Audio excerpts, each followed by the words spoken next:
What up? What up? What's up? Y'all know what time it is. It's Hot Mic Friday. Yes, sir. Yes, sir. Appreciate everybody for showing up for this Hot Mic Friday. Big shout out to everybody out there in the Shark Tank. Big shout out to all my people out there on the back street. Let me do a roll call. Let me do my roll call. Hold on. See here. Big shout out to Georgia boy. I see you, fam. Big shout out to my man Dreadlock. My man, Mr. William McNeil. Representing Arkansas, Louisiana Combines, my man Mayhem Kennels in the house. What up, fam? The incomparable Eli Monster. I see you, fam. The one and only self-made Kennels in the house. What up, fam? My man Walnut PA. What up, fam?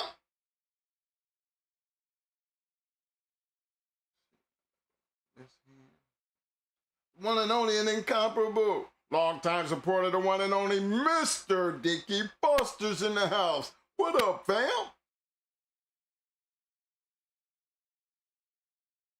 All right, you guys. Appreciate you guys showing up. Y'all know what time it is. All my people on the back street, y'all know what time it is. Don't forget to participate in the poll. Go ahead and get them, roll them up, get that drink together, sit back and relax, and get ready to enjoy the show. Now, we all, you know, tonight's one of them shows that we all, you know, have had some kind of experience with these bulldogs, especially when it comes down to our breeding programs. Now, for us, we were always, you know, and hey, don't forget to participate in that poll and hit that like button before I get started here. For us, we were private. You know, most of the time, you know, we did selective breeding. And that we didn't keep, you know, we didn't sell, we just put them in the right people's hands. And when you think about it, you know, certain people who did buy dogs, it was like they were top dog men. No, top dog men. So they, you know, most of the time our dogs went into good people's hands. Outside of that, you know, we didn't advertise them. We didn't make it a point to sell anything. And, you know, if you look down through history, there's a, you know, you look in the journal, you've seen a lot of the guys who were selling dogs. But then again, you've seen a lot of guys that weren't selling dogs. And if they were selling them, they were very selective, you know, with who they were selling to. That was one. And two, they didn't advertise. So in order for you to know what they had or what they was even doing, they, you know, they would have to call you. And in our situations, a lot of the breedings that we were getting,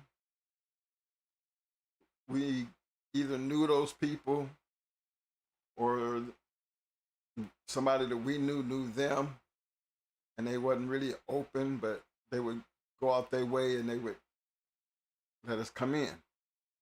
Very seldom, I think, yeah, most of the time we didn't have a stud fee. You know, we generally bartered what we were going to do with the breedings, and then sometimes when we didn't want to give up anything, you know, we paid for stud fees. So, but then there was a lot of guys who didn't, you know, they were actually private. And when I say pros and cons, the public and private. When we first got into these dogs in North Carolina, we didn't know that many, you know, we didn't really know nothing about the dogs. But one thing I definitely knew at the time that we were in the dogs, those men were private. and they made that clear. Um, we were lucky enough to get dogs from them, but most of the ones that we was dealing with and that we had met, you wouldn't have found them in the journal.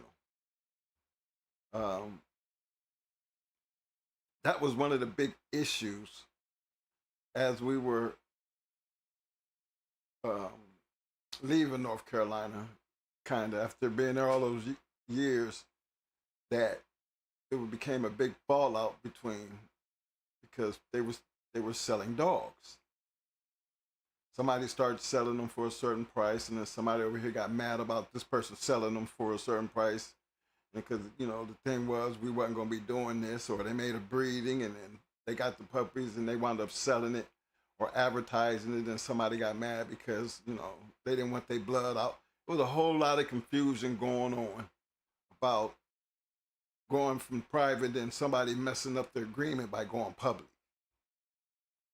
And then that kind of like ruffled a lot of people's feathers. And I've seen that a couple times throughout our years in the dogs. People letting dogs get out and getting in certain people's hand, and then they break the agreement, and all of a sudden they got their blood out there when they didn't want their blood out there. So that was one of the cons to it. Pros to it being open to the public, to me, I just looked at them as just breeders. You just breeding to be breeding, to be,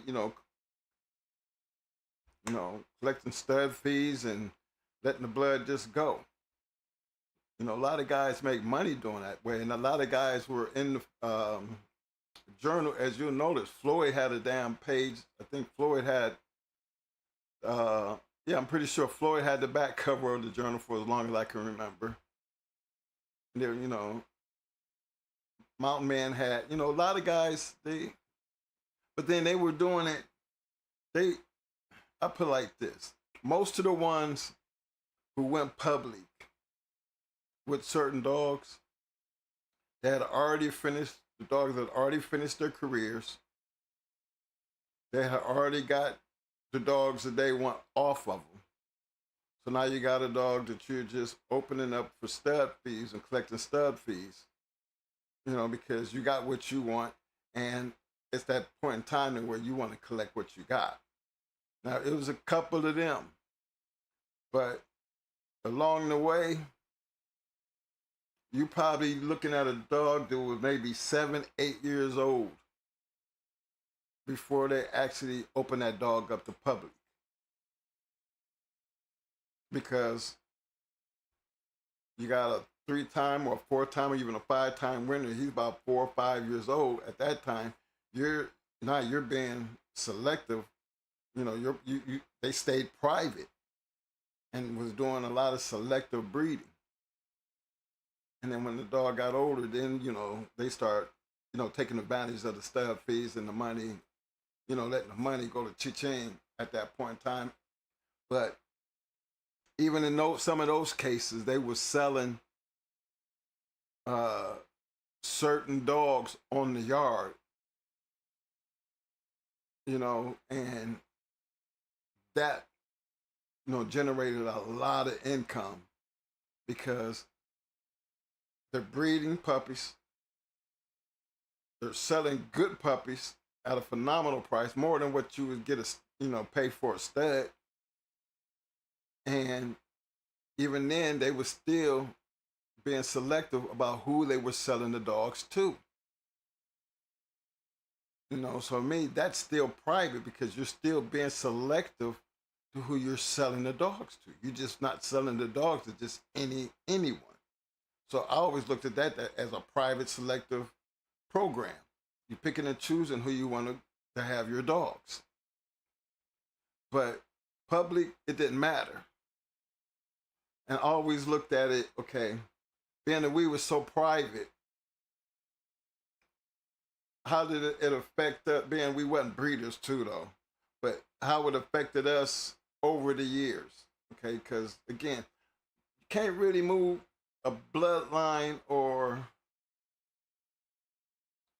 your line of dogs forward unless other people are contributing to what you're doing. There's other people, there's people out here who got our dogs, but we were kind of private but selective because I can only really say two that got a lot of dogs from us, two kennels. That was Jamie Long and Gameville. They were really the only ones that really got dogs. I remember the old guy who bought Bucko, I think it's Mr. Jackson. He had Bucko for a lot of years and bred Bucko. But again, we knew Mr. Jackson, and he basically had Bucko around as a pet. And then he realized what he had, and he did a lot of breeding. But even in his situation, you don't see Bucko out there in a whole lot of places. Because the only way people knew that he had Bucko is they either had to know Mo or Mr. Jackson would have had to know them personally. Same with Jamie. Jamie wasn't that open either to the public. And he did a lot of breedings, but you never seen Jamie in the journal advertising puppies or studs. They were real selective. Who else?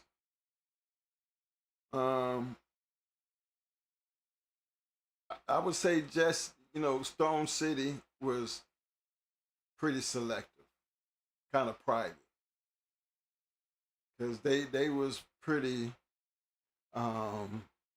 selective about what they were doing.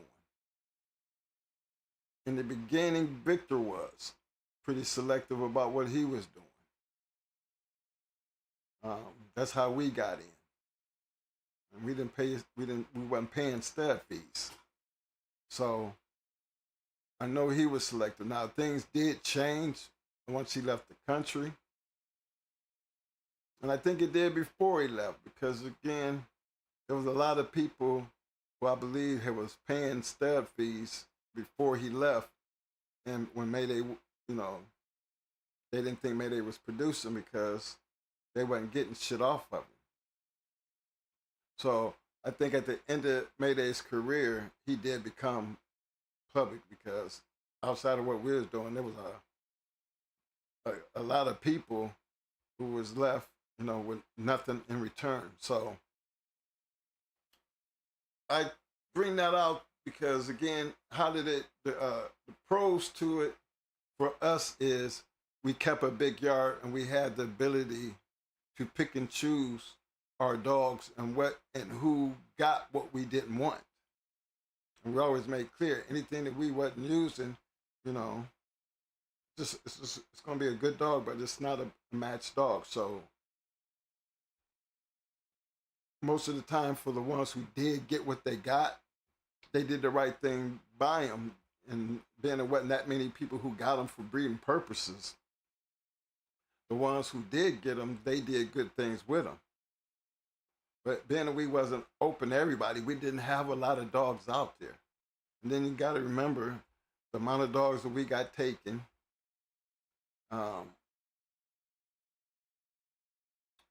Couple dogs, like BBK with Yellowbird. She was, no, What a Day. She was stolen. So there was a lot of dogs out there that didn't get a chance to move it along because, for the ones who got them, they wasn't box people. And they really wasn't breeders. They just wanted the blood on the yard. So when you start looking at how that hurts you as you move throughout, throughout history, Floyd put a lot of dogs out there. Tom puts a lot of dogs out there. Who else? Mountain Man was putting a lot of dogs out there.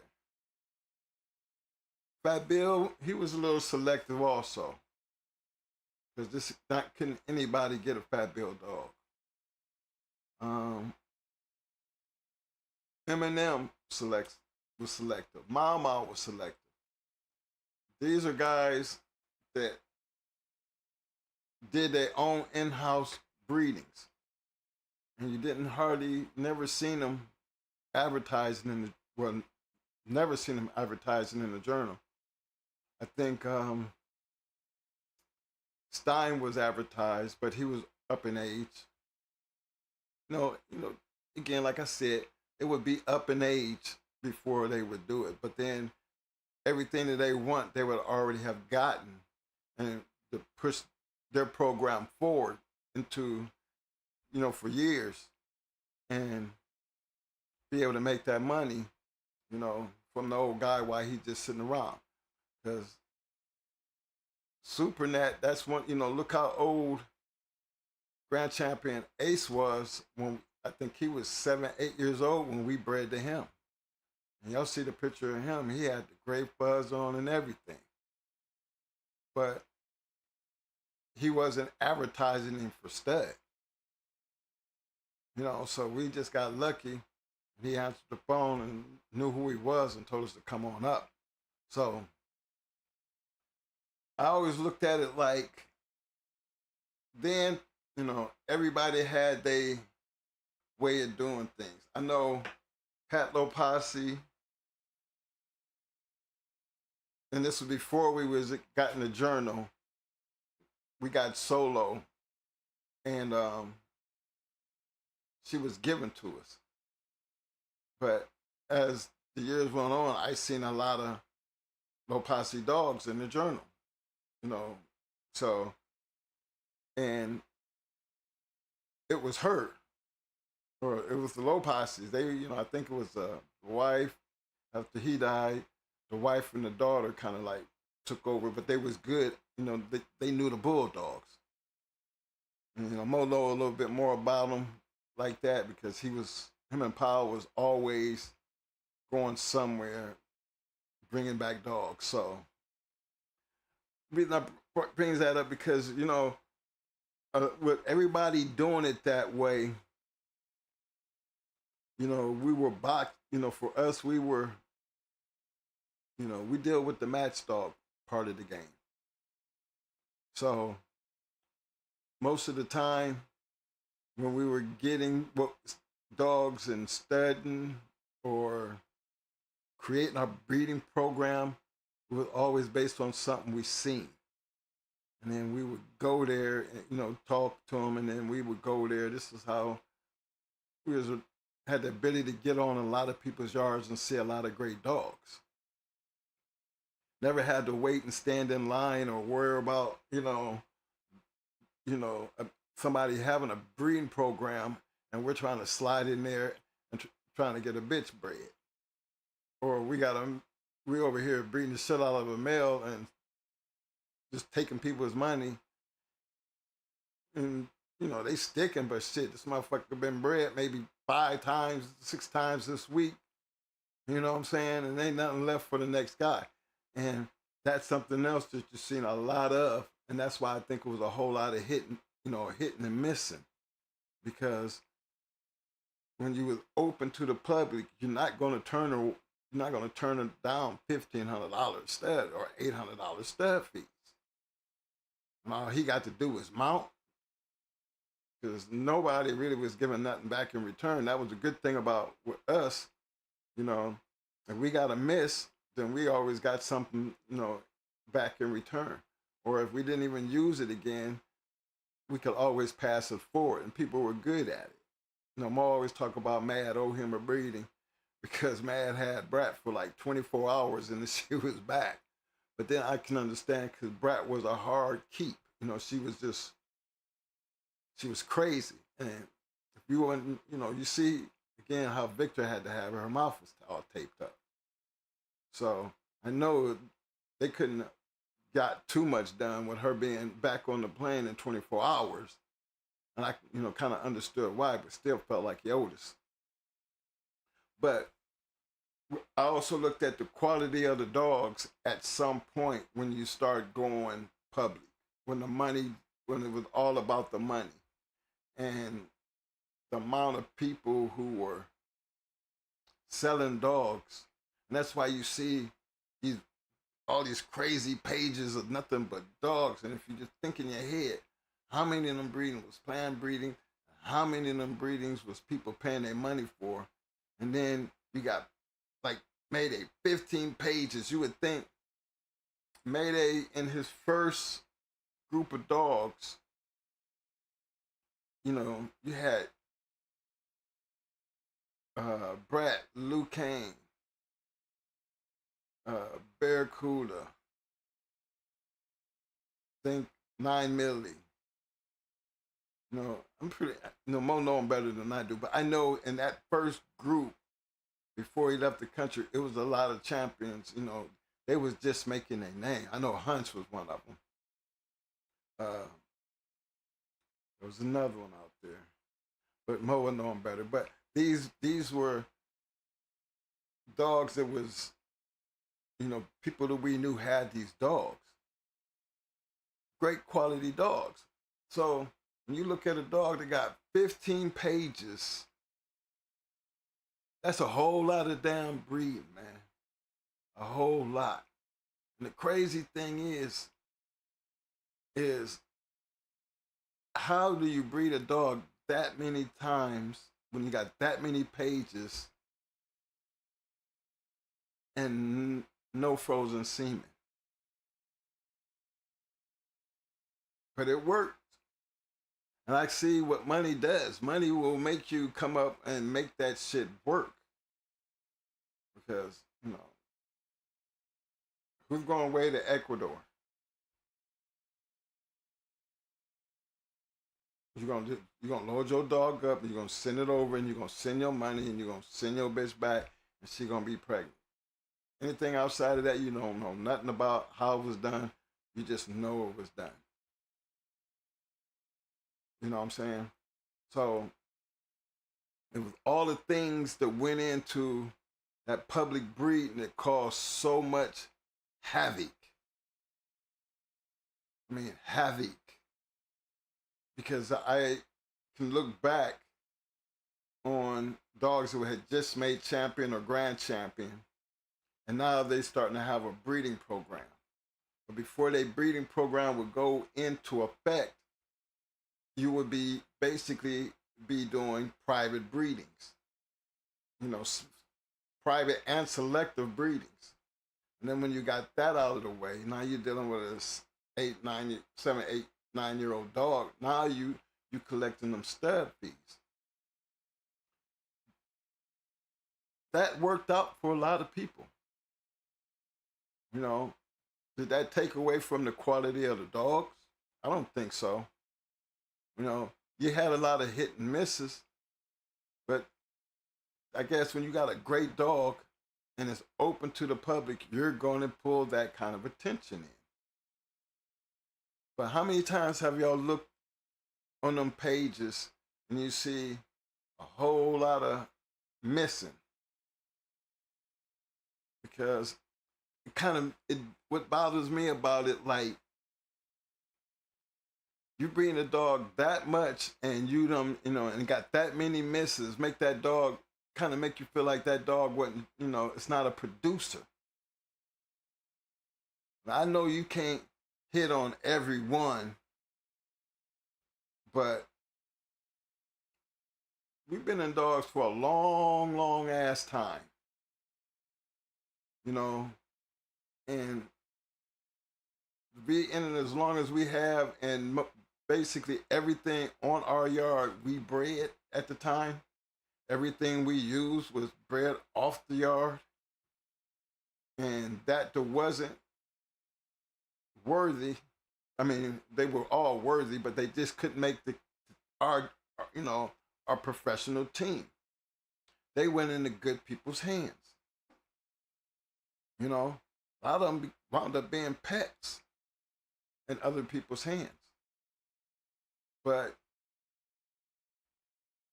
you know, they went with that disclaimer, this is not a match dog.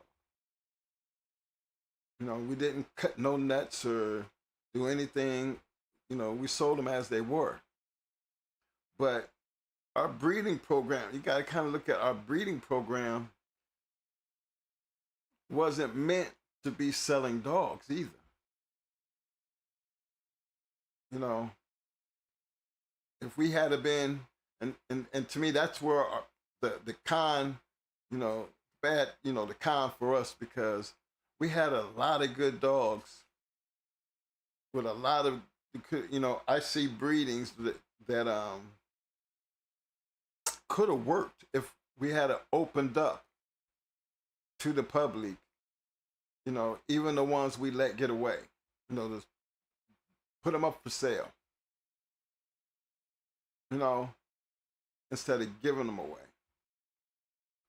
Um, I always looked at that, you know, we never really thought of it then. Like, for the ones who did get theirs, like, remember, um, VBK came and bought What a Day, took her way to the West Coast. We had dogs that went all the way overseas. When Mo first got out, the first time he got out, you know, those people that bought those dogs, and he was selective. You know, Jamie got a lot of those dogs. And let me see who else. Kennel Partner got a handful. But my son got a handful. But the thing was, you didn't hear nothing, you know, about those dogs until they started doing other things with them. That's why we could always go back and see how they did this dog. They bred this dog this way, and they created that dog.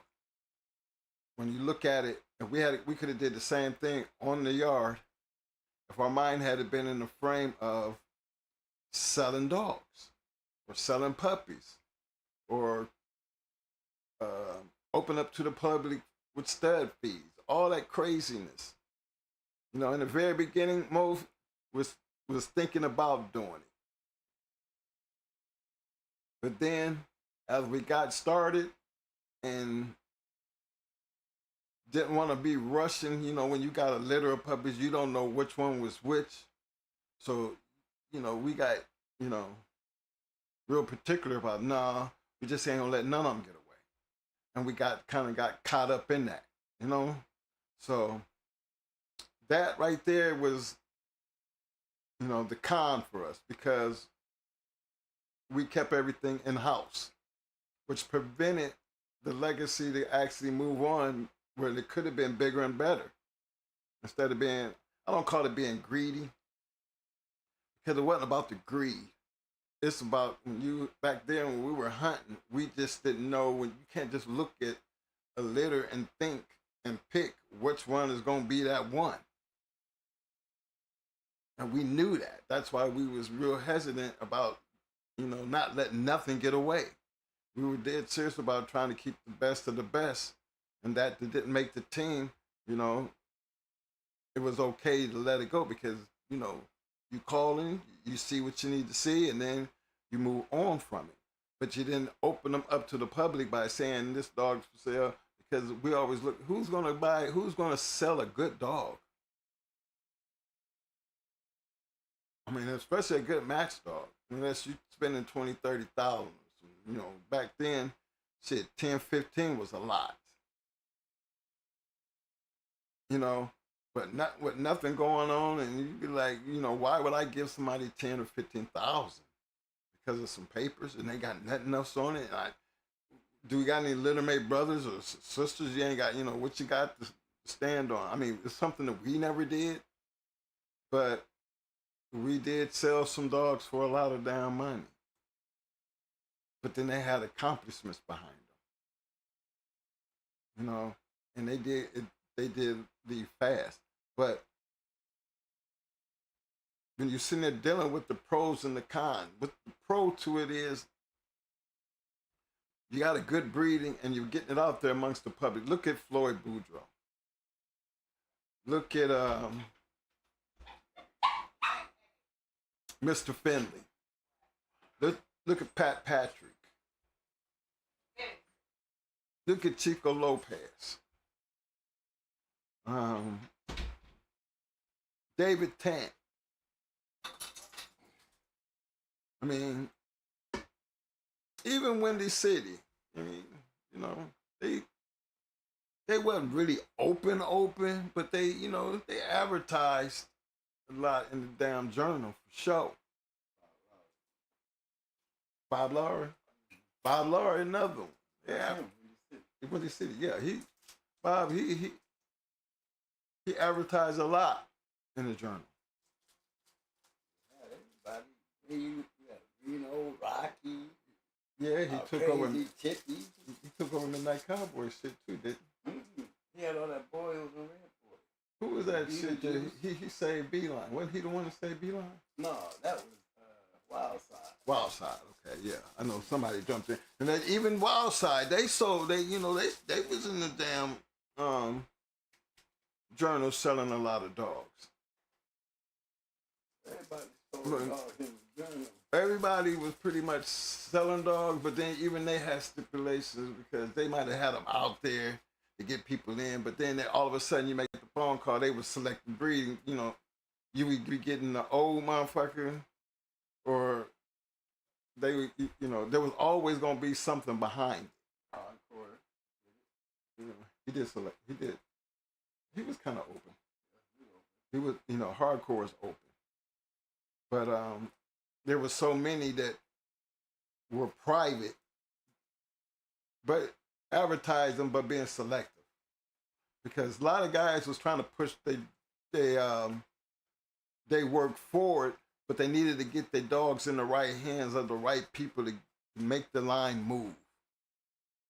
I think that's one of the reasons why we were so lucky to get some of the breedings that we got off, because, you know, everybody knew we was active and they figured that, you know, in our hands, if it was going to be worth something, it was going to be something that was going to be worthy. And if anybody going to make something out of it, they will. You know, a lot of guys looked at it that way.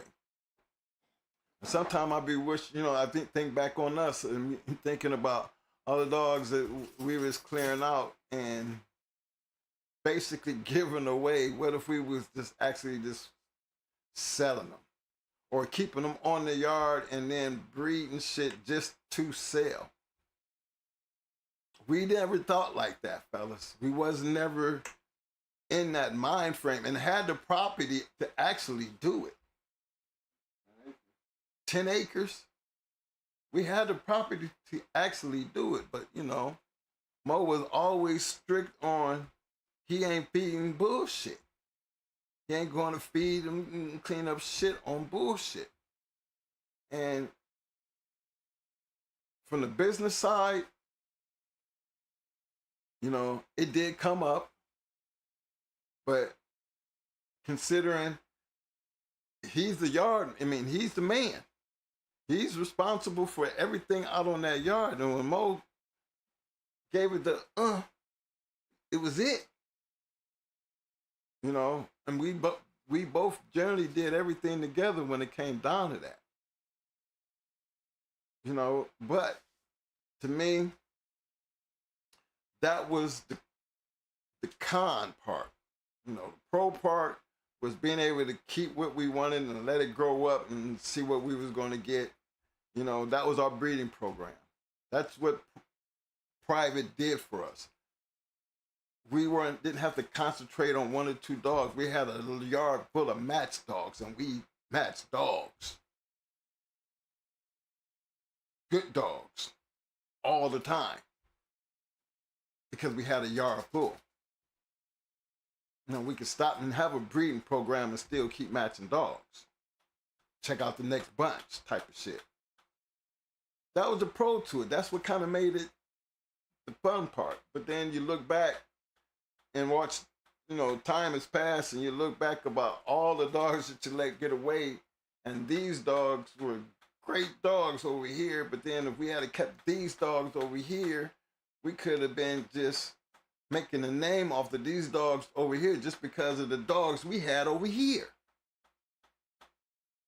You know, it was just all those dogs got out there produced. Yeah, everything we got out there, it actually produced in other people's hands. That's what I said.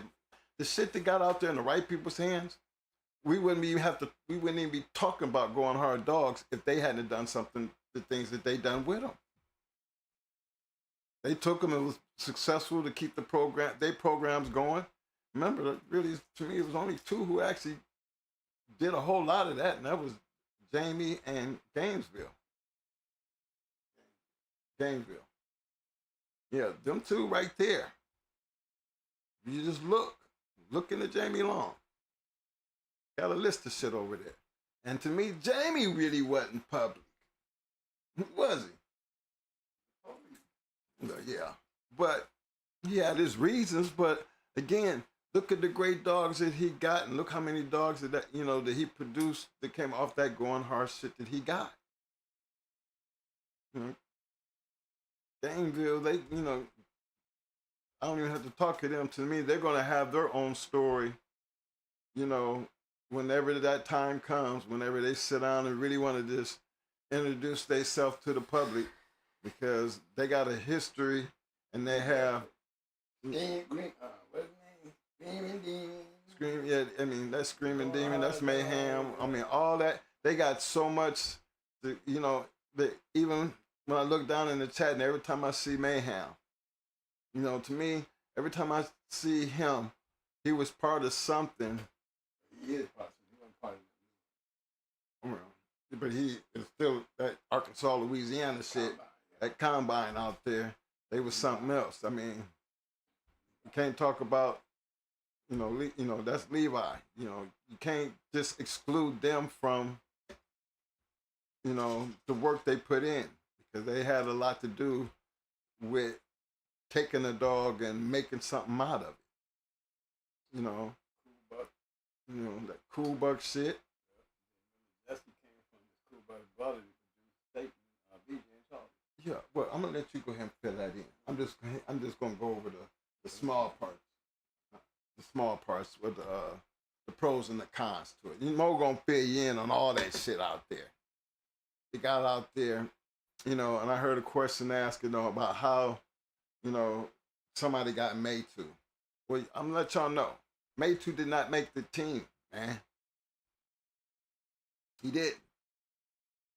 But we knew Mayday actually wasn't no punk. Mayday was really a good dog. And if I remember correctly, Mo gave him to our kennel partner, and our kennel partner gave it to them. That's how that went. Same thing with Fatty Girl. And look what you can find, both of them dogs and a whole lot of damn pedigrees. And they didn't pay for them dogs. I believe they were giving them dogs. So, but again, remember I told you, them protégés who grew up and was around and had the opportunity to get, that shit and do right by it. Which that it just shows you people can learn and people can succeed. And they're gonna have their own story one day. I mean, again, I always take my hats off to them, because again, they put in that work. And you know how, like, some of our mentors, they come and be, they say, I watched y'all when y'all first started out, and to be proud of us with those, I look at them guys like that. I look at them and be proud of them, because they became real bulldog men. And created good dogs. And when you stop and look, you're gonna find they work. Y'all don't, and there's a lot of y'all out there, I know y'all can't put together the kind of work that they can put together and can stand on it. You think y'all no, y'all ain't doing nothing like that, because if you were, I'd see it. Been doing this long enough to know what it looks like when I see who put in the work and their accomplishments.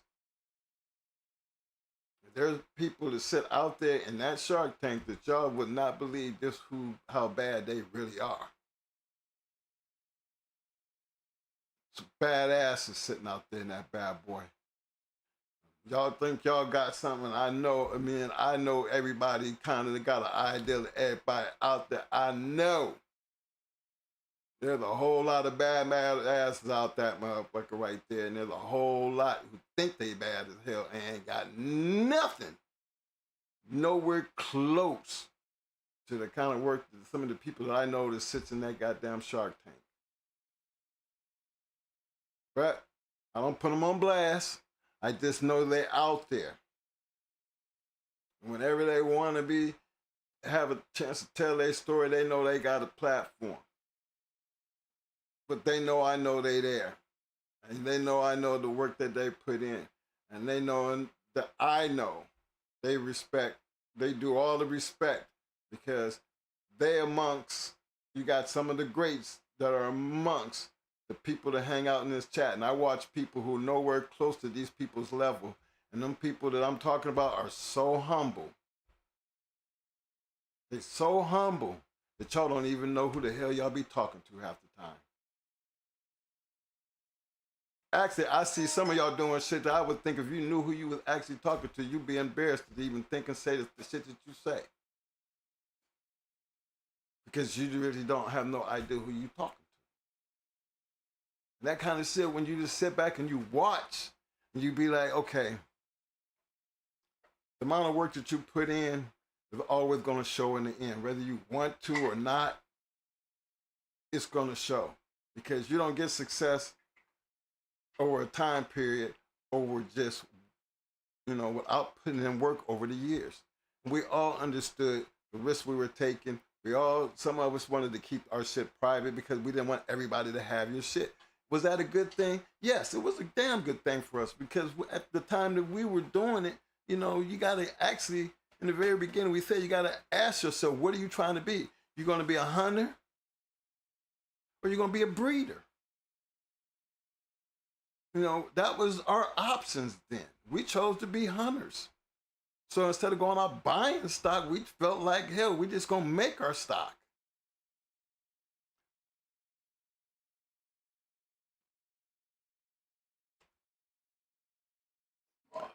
I want to give a big shout out to Buck City Kennels live in the house. Hey, appreciate that, Buck City, coming through, showing the love with the 10-piece, 420. He's smoking it up.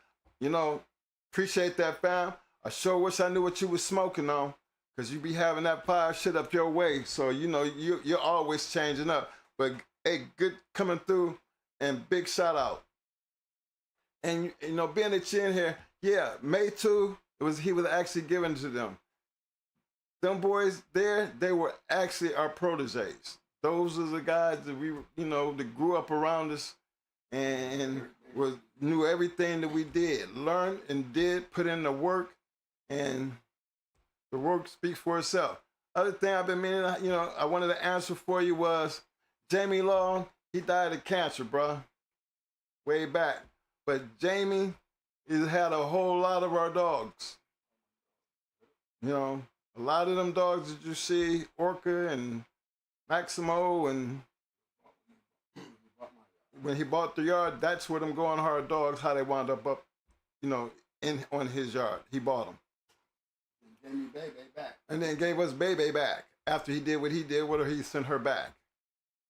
He was mad because he didn't get Brett. He paid for Brett, but I think the transporter didn't show up with her. And, but Jamie took care of that the way Jamie takes care of that. But however he took care of it, he never got her, but he had Baby and all the rest of them up there. So a lot of those breedings, that's how they got over there at Jamie's yard. And that's how my boys over here got those dogs. But there's not too many other people out there outside of my son and VBK, who was way over there on the West Coast. And a couple more that you probably notice out your way if y'all look into them. I see my nephew in the house, my man De'Aaron Gibbons. He know what's up. What up, fam? Another one of the protégés grew up. His dad was my older brother.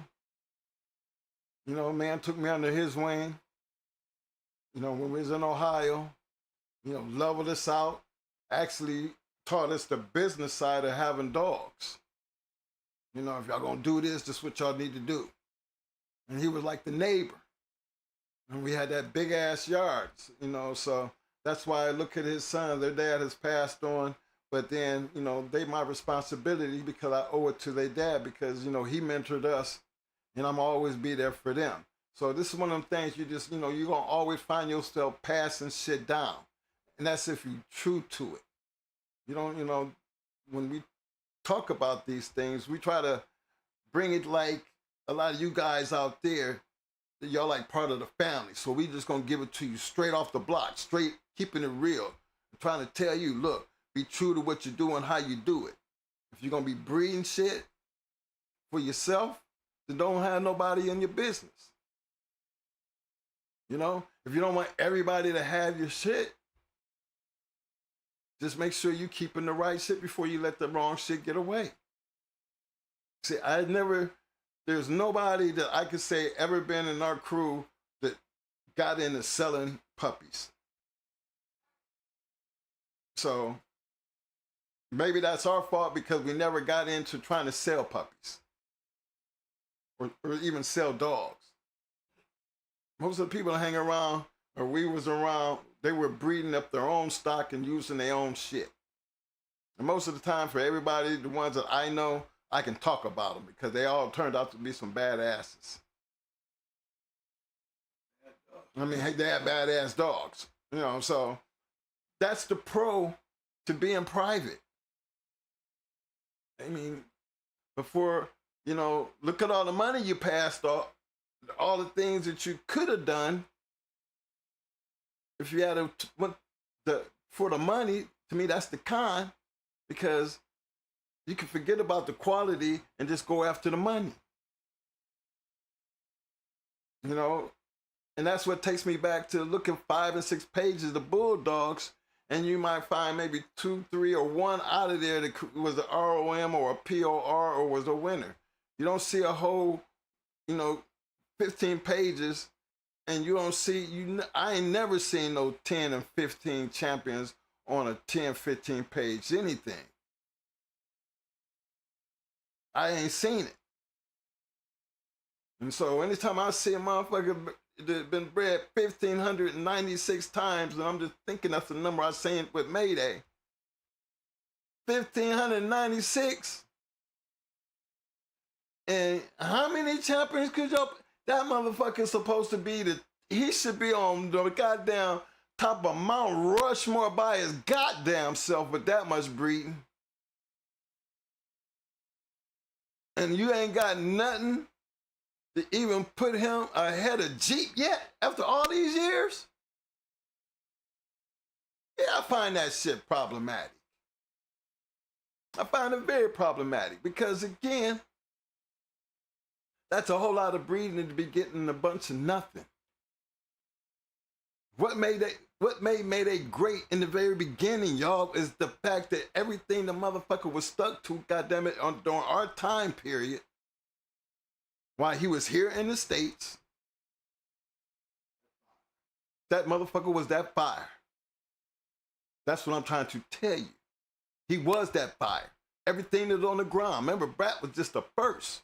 Then you had Luke Kane and everything else that came out behind that.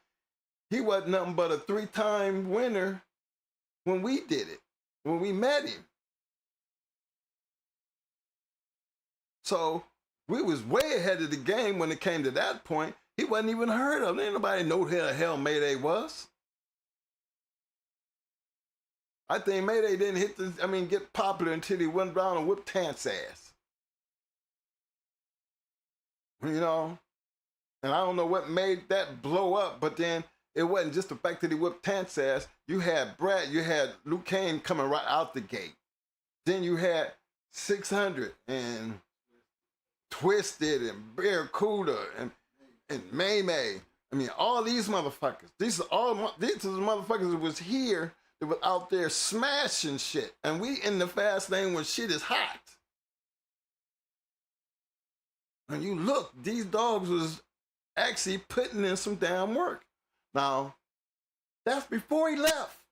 Now, when I see 1596, and with all that going on, and there's no other time that he was able to produce what he produced while he was here, like that line that he put out there, it always makes me question what was really happening. Because he was never able to do that again. Not that consistent. And if you look at the ones that was consistent with it at that first time period while he was here, look at all of them that came out of it and look what they were able to produce. So that's why I look at the pros and the cons of how things were done and what money did to change the outlook on something that started out great, that you could almost tell became about the money, because it was never as great as it was when it first started, when money wasn't the issue. You know, Victor was more stuck on getting them dogs wins registered than he was on anything else. I need to get these dogs shows registered. They need to be reported. Ain't nobody getting no papers till that shit get reported. Okay, was that to bring the hype back to Mayday? Well, if it did, it worked. But what happened after he left?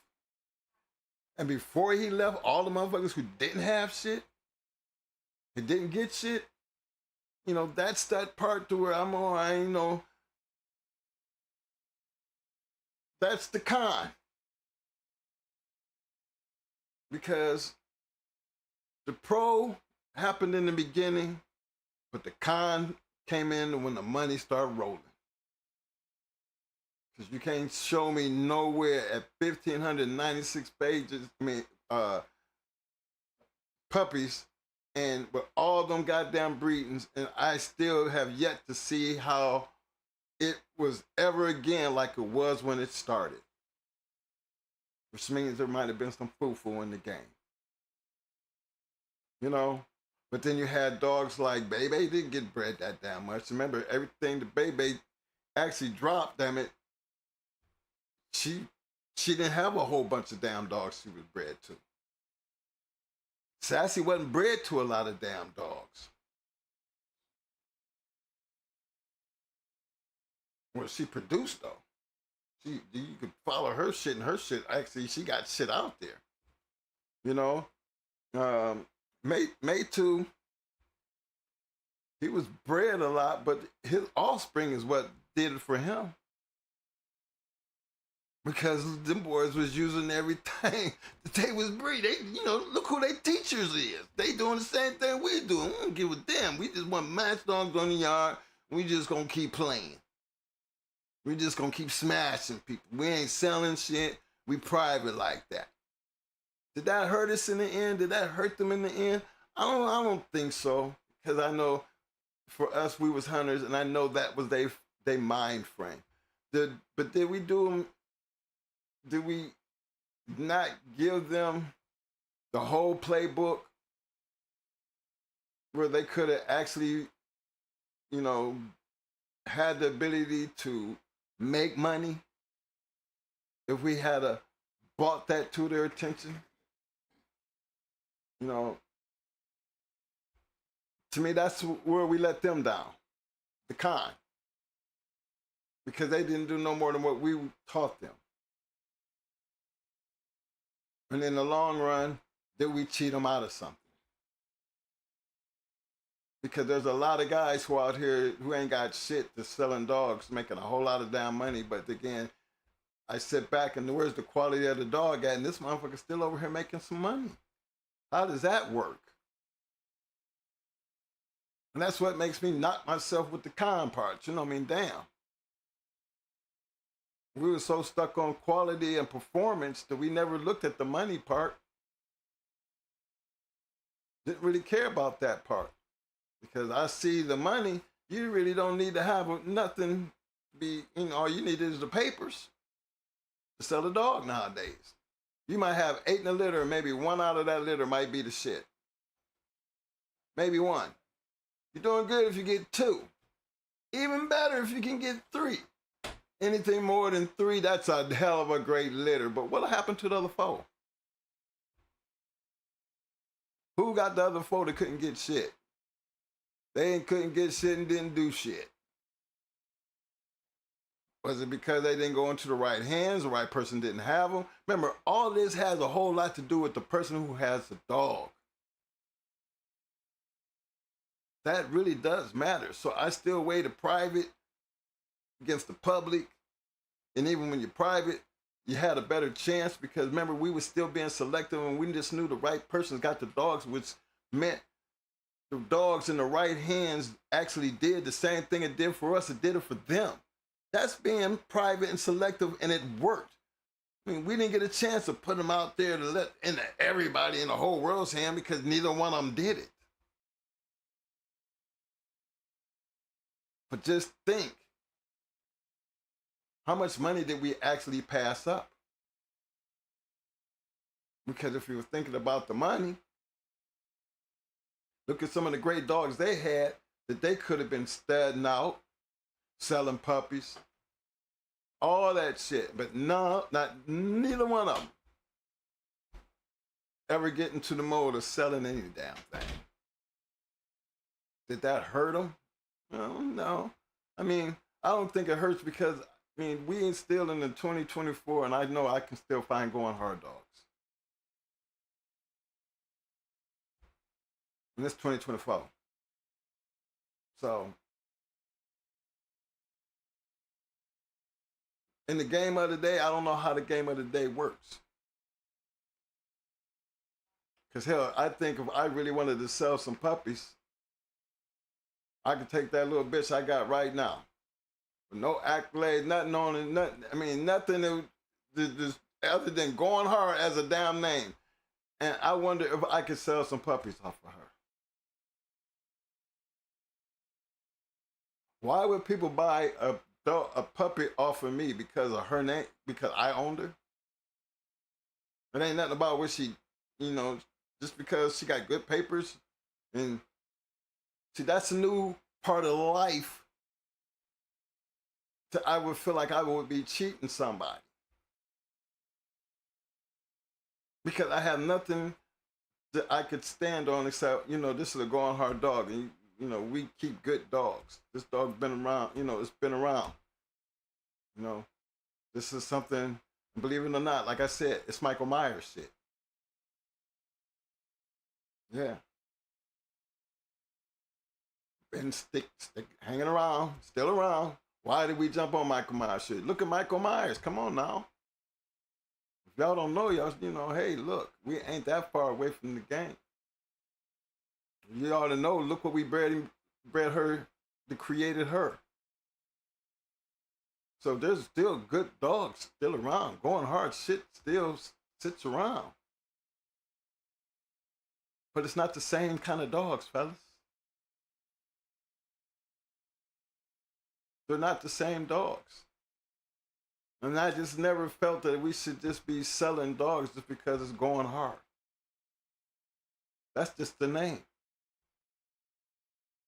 Anything that was associated with our names was always going to be because of the kind of dog and what our dogs did. Not just because they had nice looking papers. This is one of the reasons why I said we wouldn't fit in this world.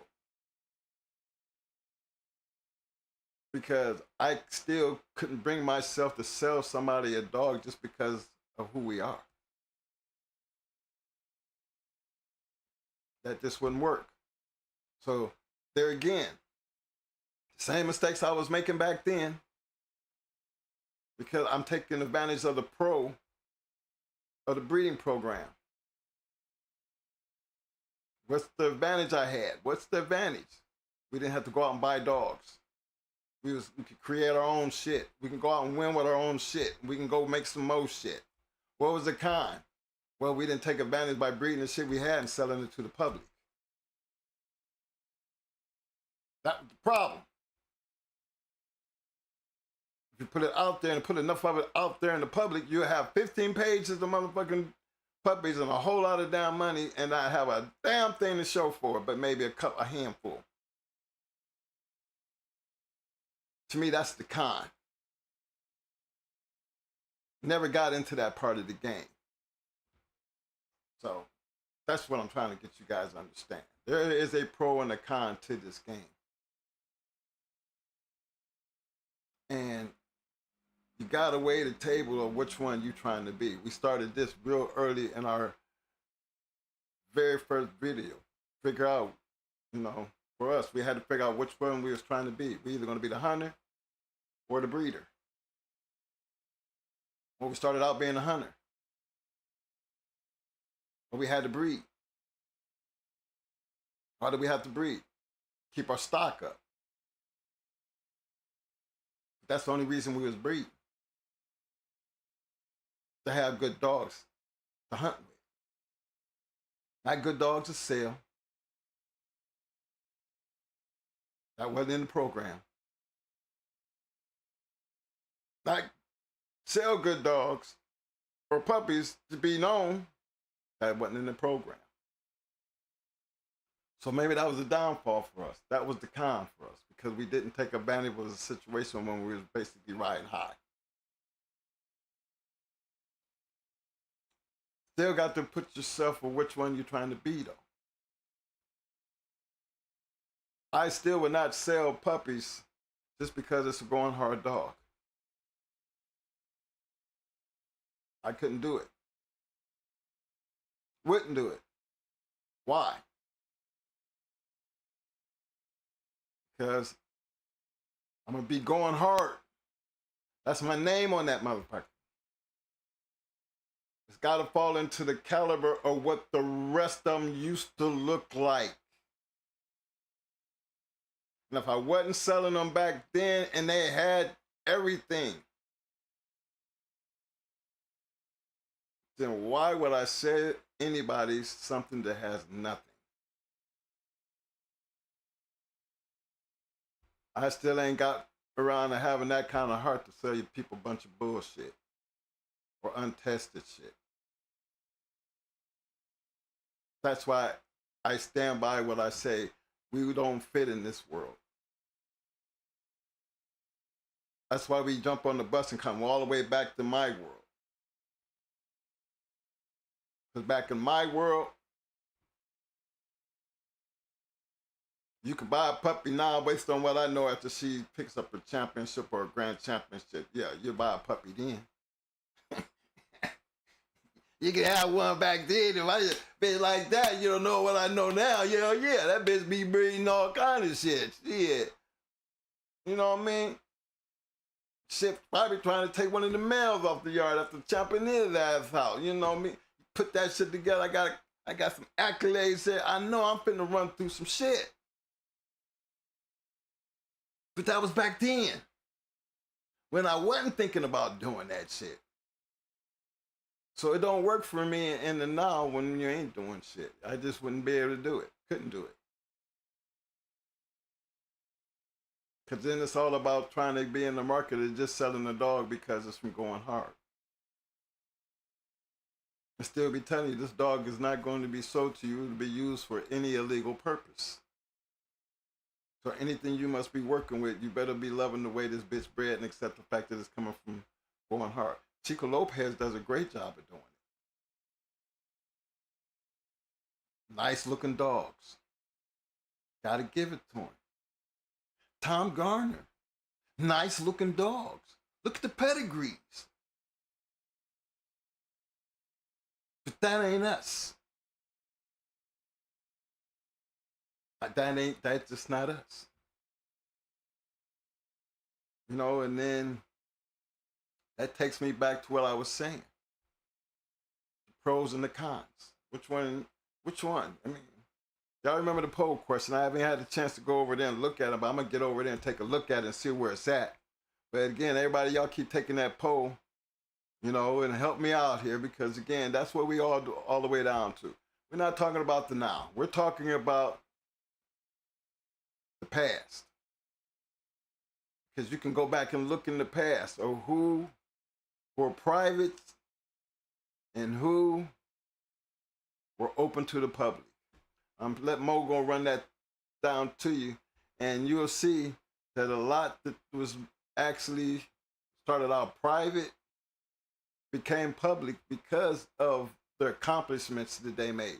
Because once it left Patrick's hands and then somebody else's hands, that means what he wasn't doing, somebody else could do, because now you finna turn this dog into a register of merit, and he's a grand champion or a champion, and you fixing it regardless of what, you getting stud feed and you selling puppies. Now you got you got something going then. Now who cares whether you wind up a good puppy or not? It don't matter then, because you're gonna try to bring it back. And if you look at it, how many times did you see, dogs get into the wrong people's hands and didn't turn out to be nothing? Was it the dog or was it the person? But does it matter when they paying their money? It's just hurts your reputation. I'm just saying. Well, I had me one of the Mayday dogs and they wasn't shit. Well, maybe because you wasn't shit. How about that? Remember, the dog is only as good as the person who's the beholder. That's how I look at it. But again, who am I to say? I can only speak for myself. I leave that open for y'all to decide. All right, it's on you, Mo. Hey, good looking out, man. I'm going to go down to the chat, because I know it's a lot I missed.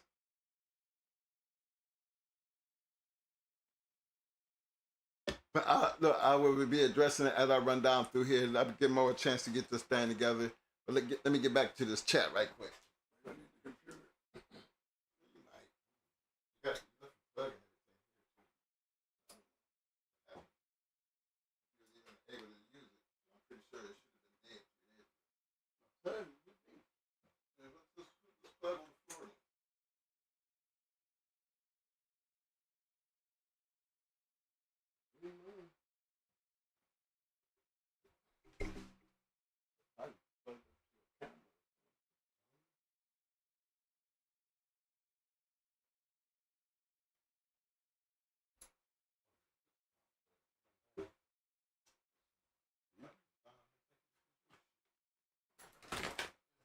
What's up?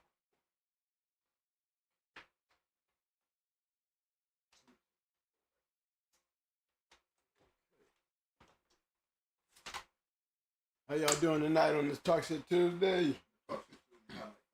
Oh, Hot Mic Friday. Damn, I ain't got all that shit mixed up. I'm still on Tuesday.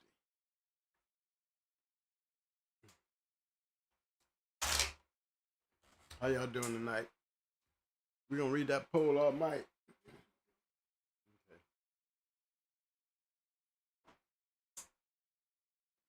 Plug this thing in right quick, everybody. Hold on. Okay.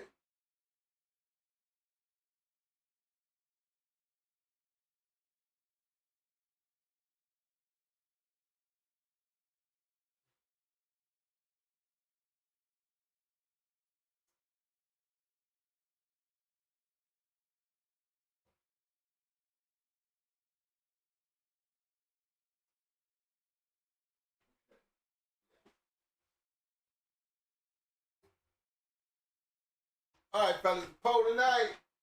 So far, we have 103 votes. The poll question was, for historical purposes only, as a breeder of American Pit Bull Terriers, which of these would you be? A, open to the public, 13%. B, private and selective, 87%. Appreciate that for all the ones who voted. For everybody else, please, it's not a wrong or right answer, but just participate in the poll. Again, thank you.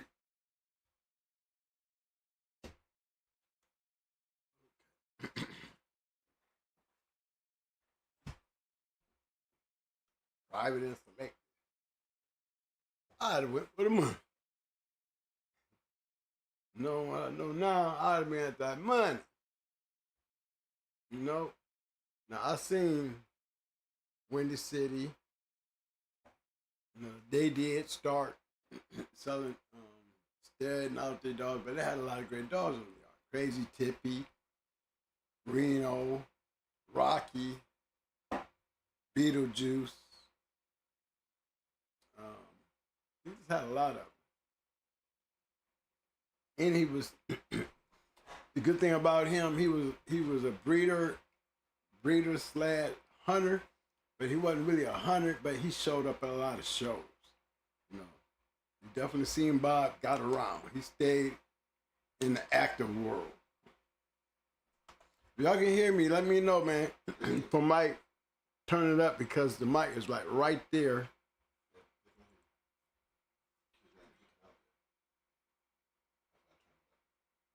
So.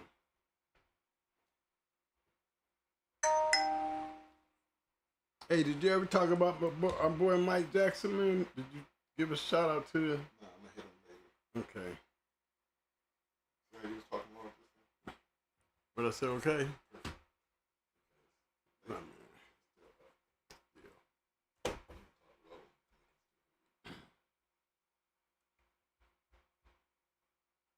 Okay, I gotta see where I'm going tonight. Gotta get all this stuff up. Glasses on.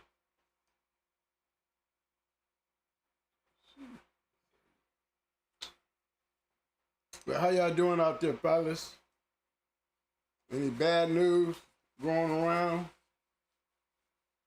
Hopefully we've got some good news.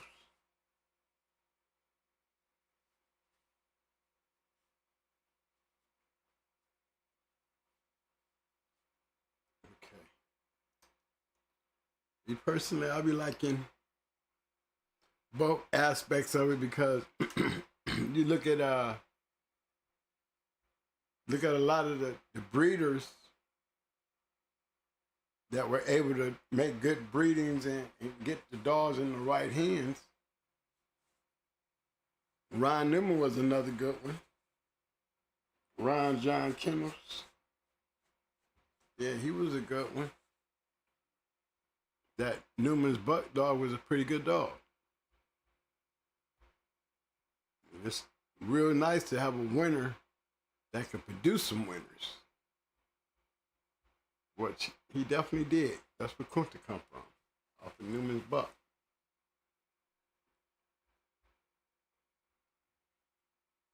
So what's the topic? Let me see. I gotta go look.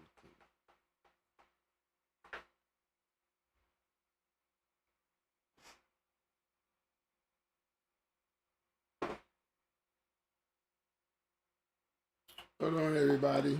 I'm trying to catch up. Ooh, I am hot.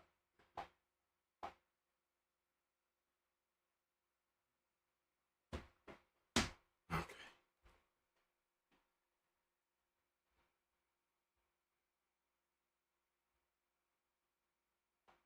The breeding program.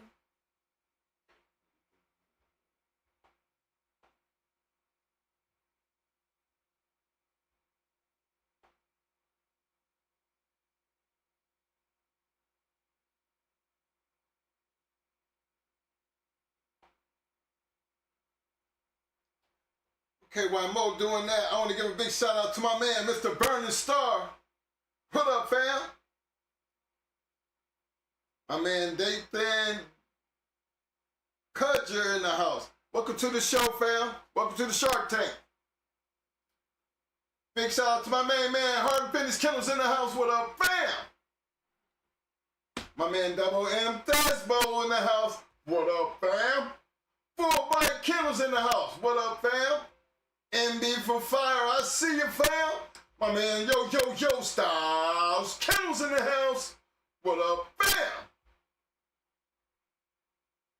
Big shout out to my main man, William Torres. I see you, fam. The one and only Mr. Michael Schrader in the house. What up, fam? Big shout out to my man, John Dembry in the house. Welcome to the show, John. And welcome to the Shark Tank, fam. The one and only longtime supporter, my man, Mr. David Morse in the house. What up, fam?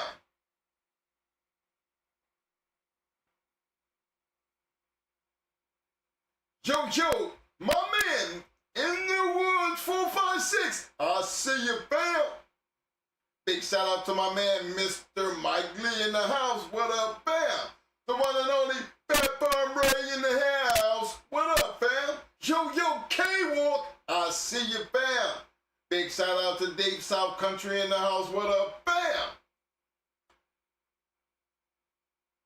Big shout out to Royal Heart Free in the house. Welcome to the Shark Tank, fam. Big shout out to Big C Rules in the house. What up, fam?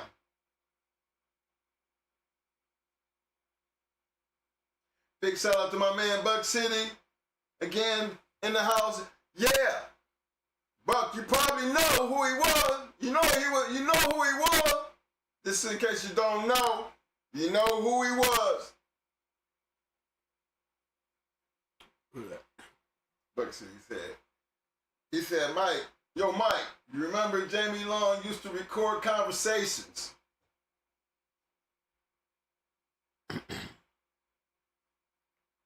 I knew Jamie very well. He was an FBI man. He never made it a secret. He didn't hide it from money, you know. He didn't never hide it from me. And I've been on his yard to his house, spent the weekend with him on more than one occasion. If you had seen his yard, there was nowhere in the hell he was the police. He might have had that job as the police, but he wasn't no police to do anything to anybody. And then Jamie was also, I would say, the worstest kind of police, the FBI.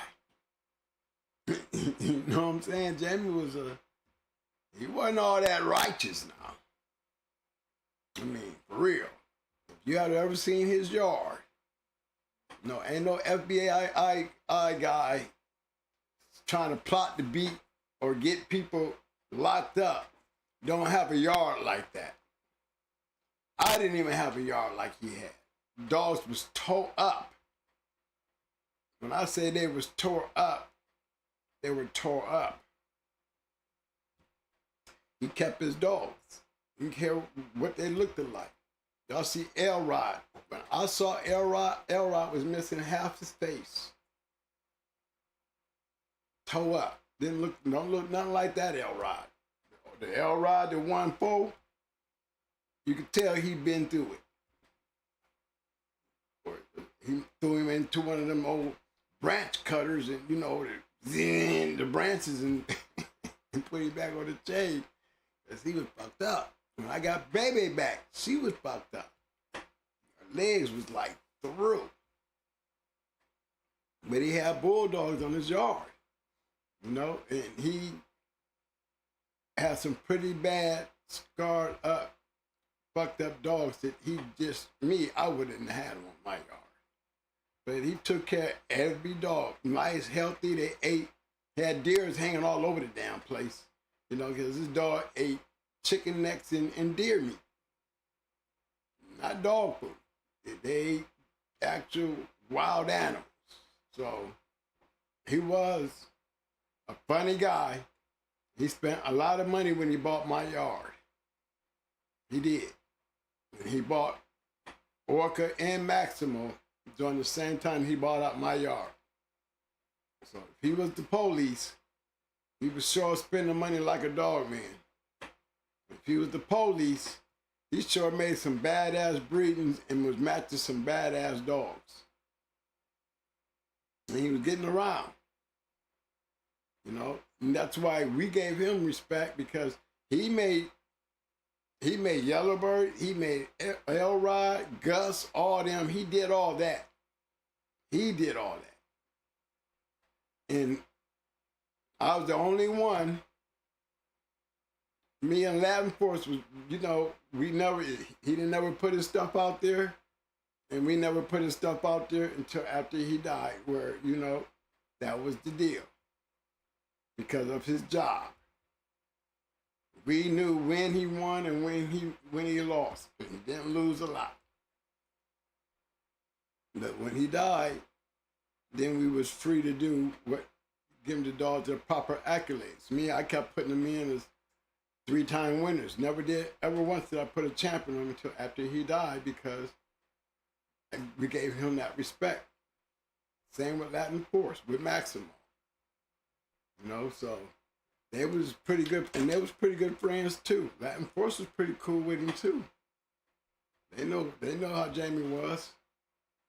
But if you had to know Jamie, he'd be talking on the phone to a lot of dogmen, you know.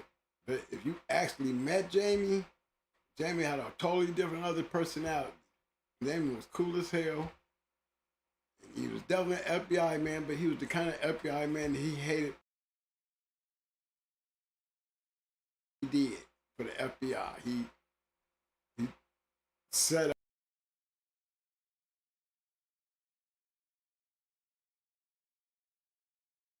to be able to do that, and his passion was deep. He hated him like he hated a cur dog.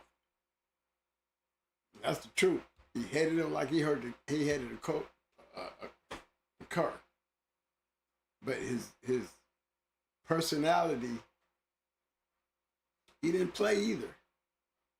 You know, you hear a lot of guys up there around his ear, and you gonna hear some bad fucking stories fucking with Jamie. You know what I'm saying? Jamie did not play. He was definitely one of them. And for him to be an FBI man, he got out there in the sewer. He was down there in the sewer. Dawson Effect deep. And a lot of people didn't even know that. A lot of people didn't know that about Jamie. Jamie was a bulldog. He was a good bulldogger too. And he had a little help.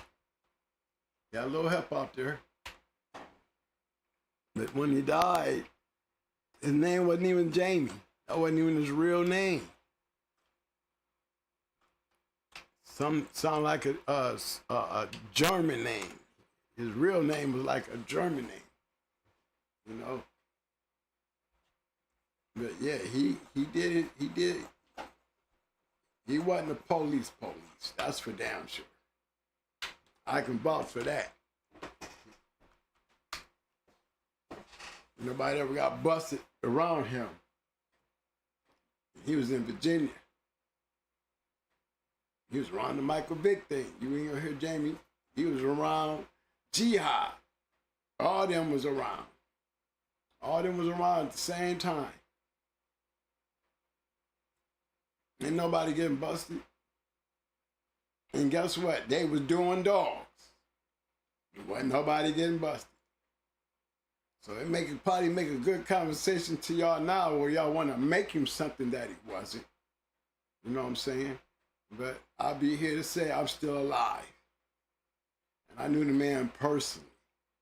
The man had a lot of my dogs. Been to his yard on more than one occasion. The man was definitely a bulldog.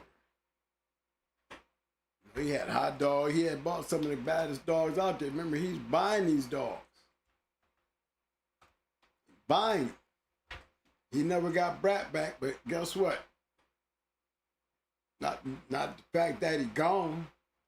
The transporter, he gone too. Never knew what happened to him, but I knew when he lost that dog, you know, I know Jamie. Never heard too much about that transporter after that. That's for sure. Hold on, fellas. Let me get this this camera situation right. Yeah.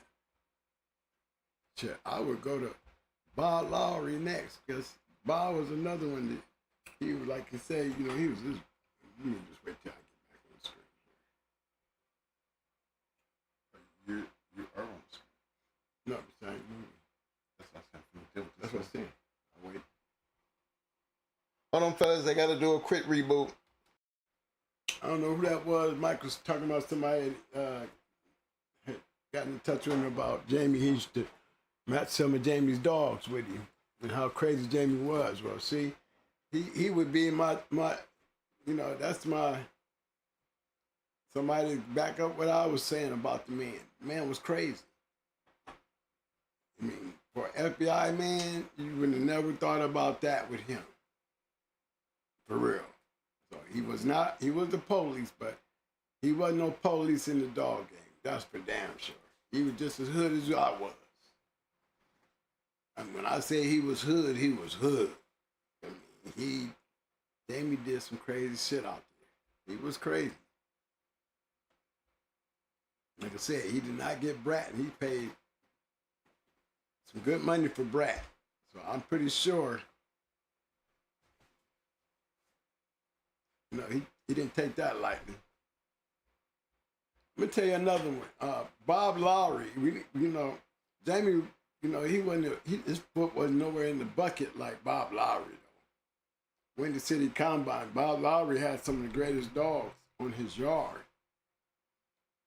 And Bob just could not stay, and he was in a perfect place. His farm was great. One of the most enjoyable places that I had the opportunity to hang out. I like to put Bob up there. One of my experiences, like I went into Tom Gardner's yard, but I had to tell you, Tom, your yard can't touch Bob Lowry's. Nah, Bob had them all. Worley, Fagan, Reno, Deacon, Red Man, Crazy Tippy, Beetlejuice.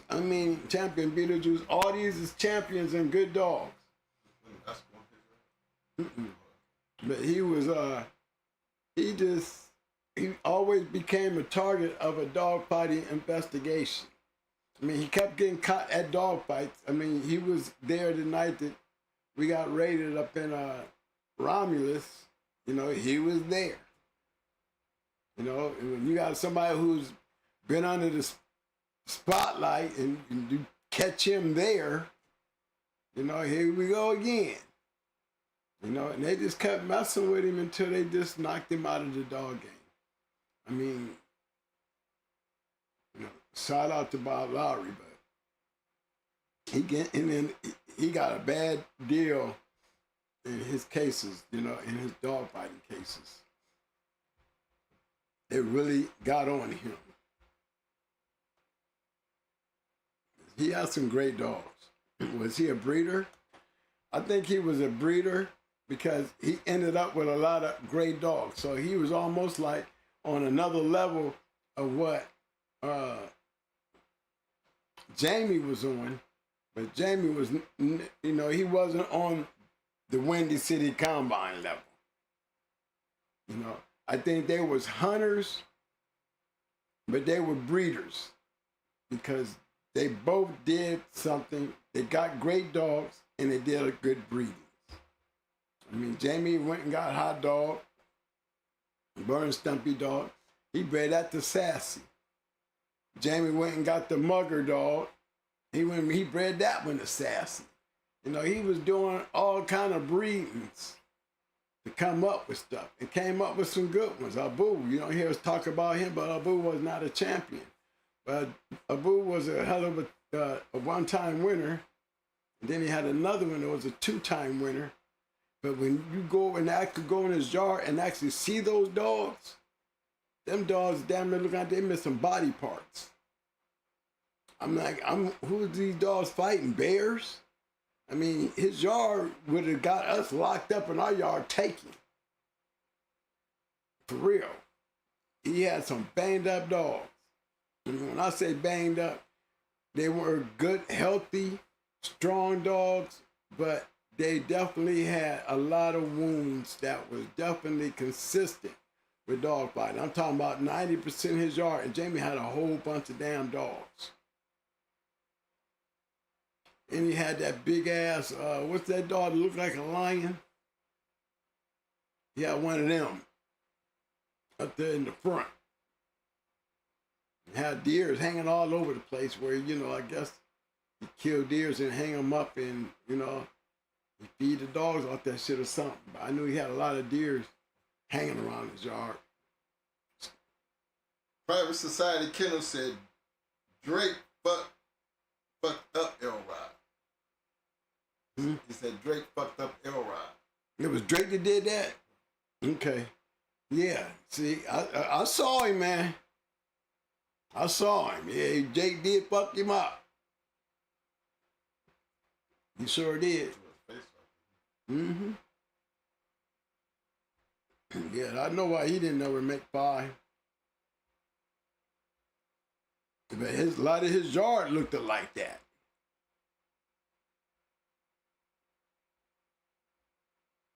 He was. Let's see another one I can speak about. You know, James Upwards and Atlas, they were like laid back. They had a lot of dogs. You know, they had a lot of great dogs. But I think they got toned down when, you know, they got busted. You know, I think Atlas went on ahead and got out of dogs and became the mayor. The last I heard, he was, you know, he became a mayor. But keep in mind, when they was doing dogs, I think they were both matching dogs in the beginning, but they tailored themselves as the game was changing. Maybe they had even a big part to do with the game, because look at the dogs that we got from them. You know? I don't know. I would think Harry Hargrove was probably, you know, the most active Carolina dog man out there. You know, Harry Hargrove was a dog fighter. I believe he bred dogs, but Harry Hargrove was a dog fighter. His yard was used for dog fighting. You know, in his older years, he made mistakes, you know, like dealing with everybody thinking everybody was cool. Got greedy for the money too. You know, both times that he got jammed, he was going for the money. But see, Frank Rocket was another great one. You know, he started out being a hunter, and then he turned into a breeder. You know, Rocket Stonewall. He had a lot of great dogs. I mean, and he had a good line of dogs too.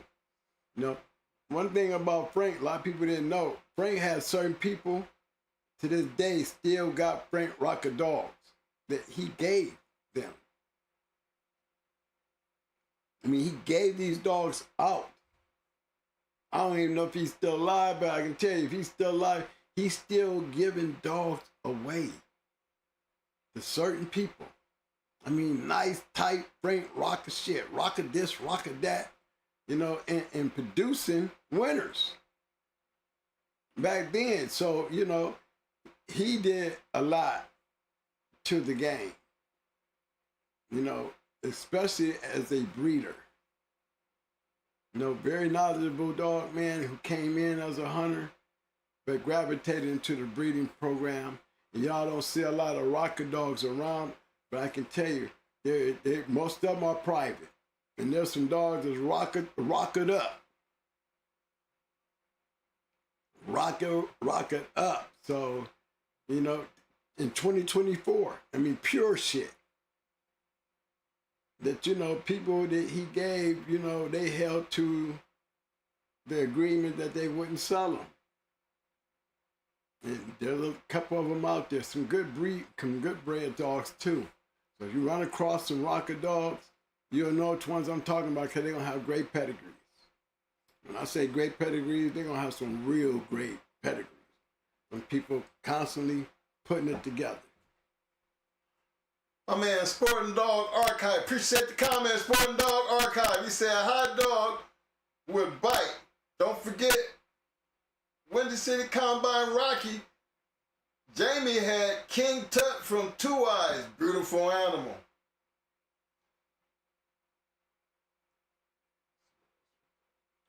And everybody that's speaking on that, y'all is right.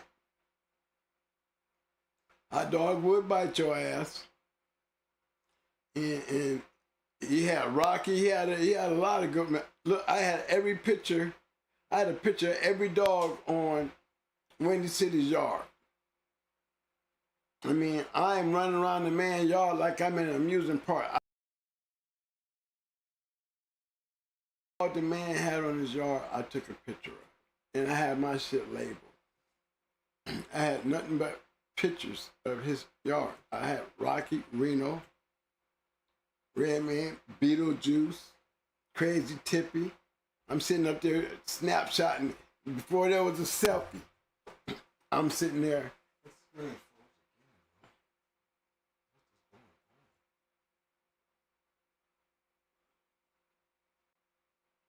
I'm pretty sure y'all can still hear. With something, and we got a screen freeze out of nowhere.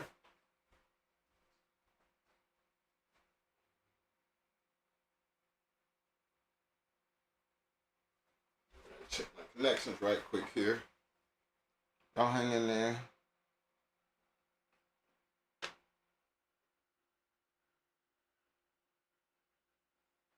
Okay. Yeah, they didn't get me out of that freeze mode there for a minute, y'all. Crane Valley was another great kennel. And just a few. One in particular, Perry Powell, bred this off a termite.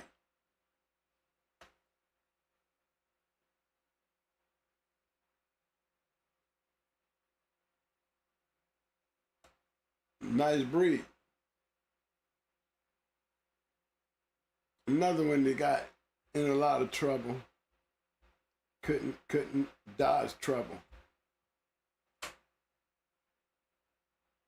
Look at that Mayfield shit right there. You damn near call that shit damn near pure.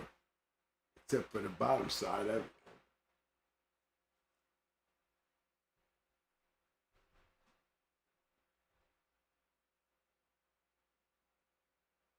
Yeah, y'all see what they was doing? A lot of that's Carolina shit. That's no Carolina stuff right there, y'all.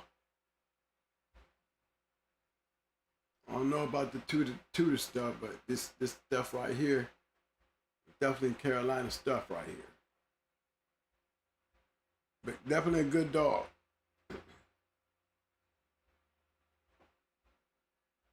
Lockjaw Kennels, another good one. The Booger Dog. Fancy Boy, Jake the Snake. Sizemore Champion Bunky. Big Apple Spider was a two-time winner. Super Kennels Cannibal. BBBK's Baby Boy, one-time winner.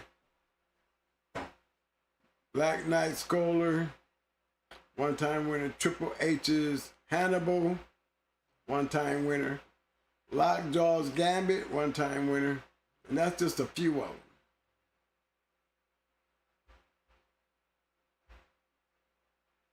You don't see a lot of dogs that here. They probably got them under something else.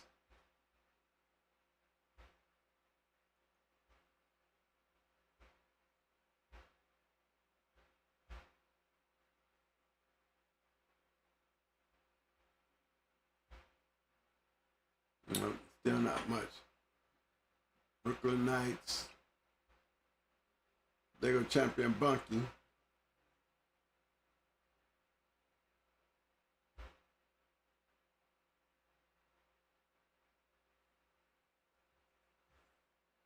You know, I bred Sassy to Jake the Snake.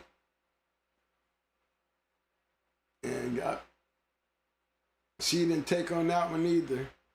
And that was another one of the dogs that I let Pro-Set get on one of my breedings. I had two of them. I had one that I bred to Jake the Snake that didn't take. And I had another one with Bob Lowry that he went up to Windy City and made a breeding. But some good bred dogs.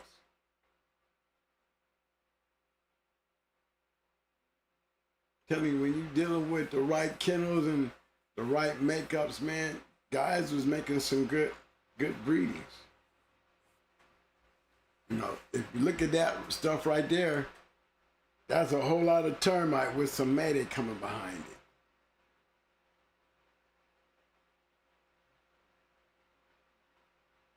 You know, another good kennel had him, sized him up, had him, moved him on down there to Game Blood. Game Blood is matching dogs.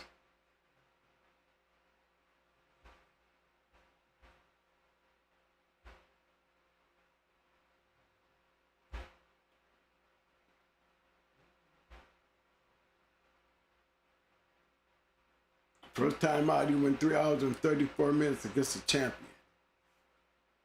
I was 100. Hmm? I was 100. No, this one here was I was asking, was Bob 100? yeah, he started out, Bob started out matching dogs. Bob started out matching dogs. But then Bob turned in, I would have to say Jamie was like, him and Bob was almost like the same, except Bob was on a higher level. Bob was almost like Tom. I think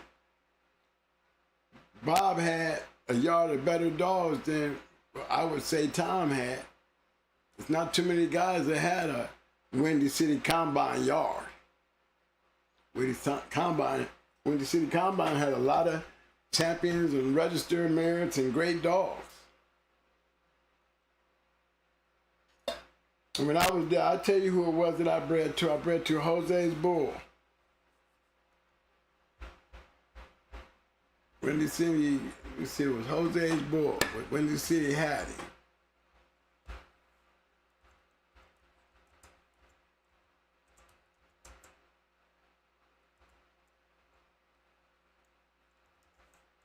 Let's see if it's under that one. There you go.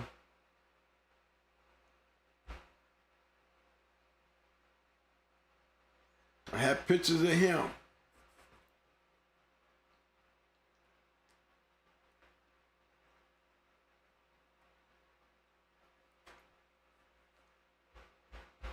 Look at that breeding. Tell you, man, I was on the man's yard. He had all great dogs on his yard. I would have to say Jamie was like him, but Jamie didn't have a great yard like that. Tom Gardner has some good dogs in his yard. But I don't think too many guys had a yard like Windy City Combine. I mean, I had pictures of Rolly. Let me see if I can pull Rolly up.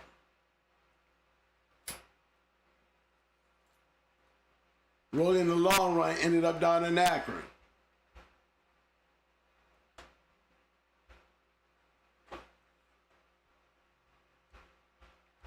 Another good dog in Windy Cities. Let's see.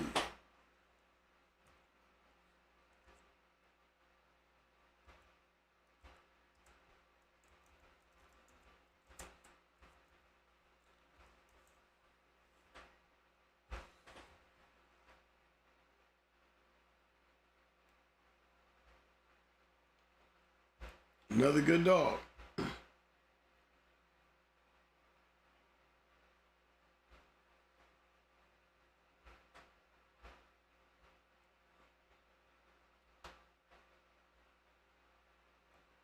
I took a picture of this dog. I had a picture with this dog. I had a picture with this dog. I had pictures with all these dogs, y'all. They was all on this man's yard. Would you call him a Boils man? I couldn't call him a Boils man. He had some great ones. Like I said, this dog here ended up down in Akron, Ohio.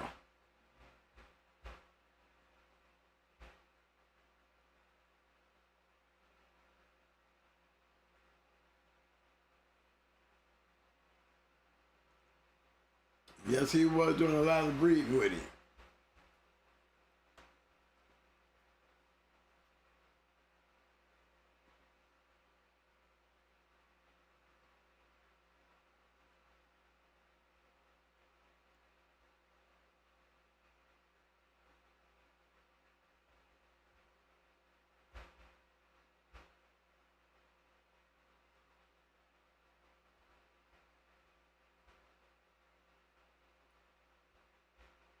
They were peaches, ready to rumble. They go G-Stat. I mean, old Rolly was putting some nice dogs down. He lost the grand champion Rabbit.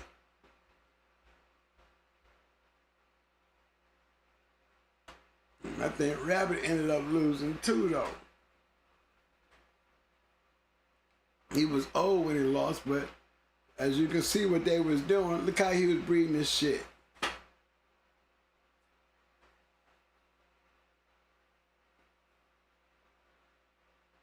You know, I would think they all had great dogs on their yard at one time.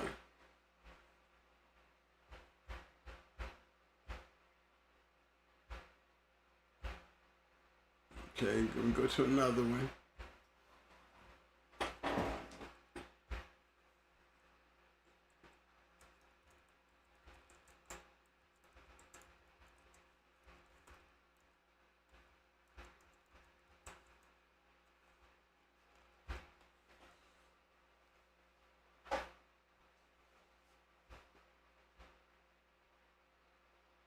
The dog here was on the yard.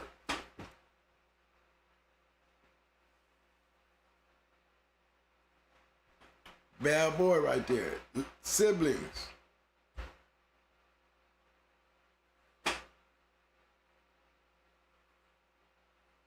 He had a little mate sister that was a champion too, Blondie. I think this was an R1 litter. There's one more. I forgot who it was, but there's one more. So he didn't have all just boils on the yard.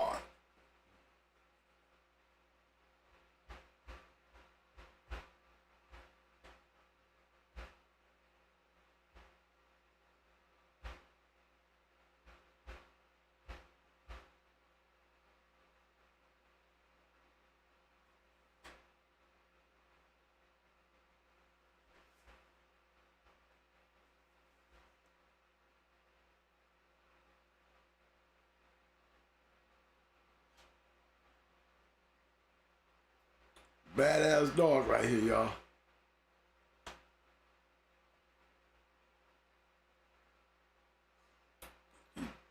It wasn't all boils.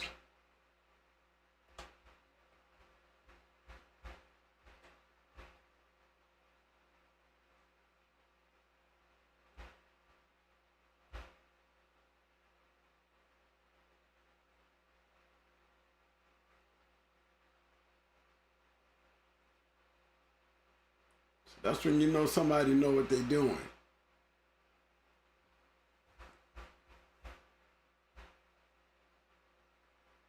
Let's see. I know who Dynasty is. We go to mommy. I go pull her up.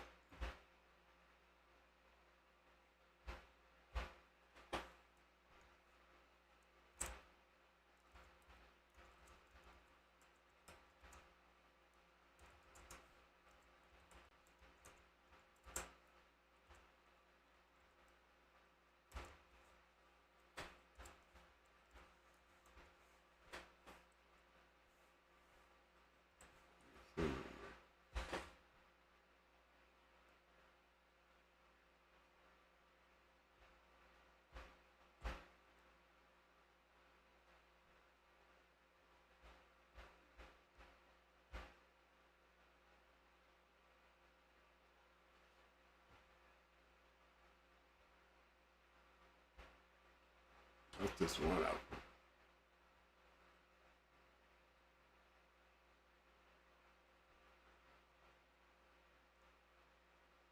Yeah. And out of that litter, there was there's another female. Her name was Powder. She's not on this one. She's on another one. She's a producer when we bred the Stone City male back into this stuff. But yeah, I took Mama up and bred her to Beetlejuice. These are the kind of dogs he had on his yard.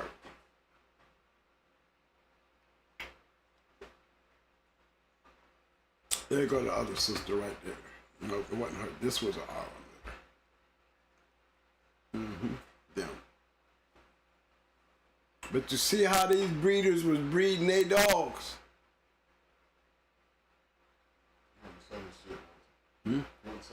Oh, he sold everything. I mean, he had a barn. It wasn't even a barn. It was a building. And in this building, there was like it was made strictly for puppies. And he knew what he was doing because he had those little colored things on all the puppies. You know, and there was not, I mean, when I said he had a building full of puppies, his building was full of puppies. I mean, like about 3 of them. But I'm talking about big rooms. But nothing in these rooms like concrete rooms, but puppies. But he knew every damn litter on that yard. And he was the one that showed me the different collars. He would put those collars on those puppies when they were first born. As they got them moving around, he would put them collars on. And by the time they took them from the mom, those collars would stay on those dogs until they either grew up or got sold.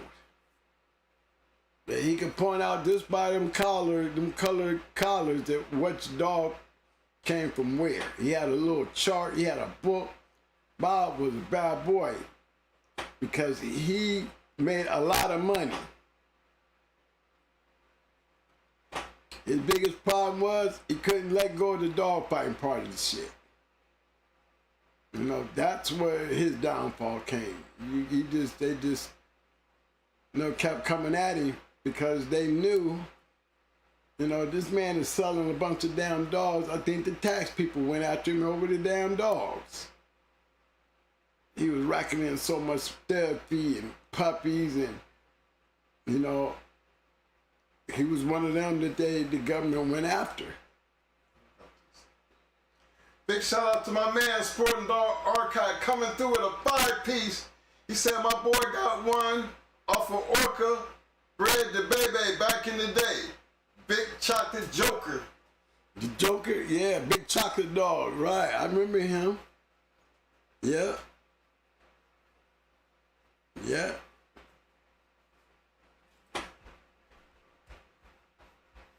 Let me see, who was another one that I can bring up? Appreciate that, Sporting Dog Archive. Yeah, Baby was a nice producer because Buck Rogers was a brother. He was a bad dog too. So that was one of the Baby. Buck Rogers was the first Stone City Mayday cross. And yes, they did produce. And then when Jamie bred Orca in Maximo to Baby, he hit the jackpot with Orca when you really would have thought he would have hit the jackpot with Maximo, because Maximo was the champion. You know? And when I first saw the two dogs, I thought they was going to be mutts. Because they was like, Barracuda threw these big ass dogs, y'all. And I'm talking about, I bred Pretty Mama to Barracuda. Remember that? We got a litter. All females. Some of the biggest, goofiest. I was always wondering if Barracuda would ever make ROM because he, you know, majority of the dogs coming off of Barracuda, y'all, was real big, goofy looking dogs. You know, some people would say they was part hound. When you looked at Barracuda's puppies and shit, you know, Barracuda used to throw some shit down there and make you wonder if he had some hound in him. You know, so that is definitely a statement that I've heard before, but he threw some big ass dogs and he had that Shar-Pei looking skin, you know, and he threw dogs like that.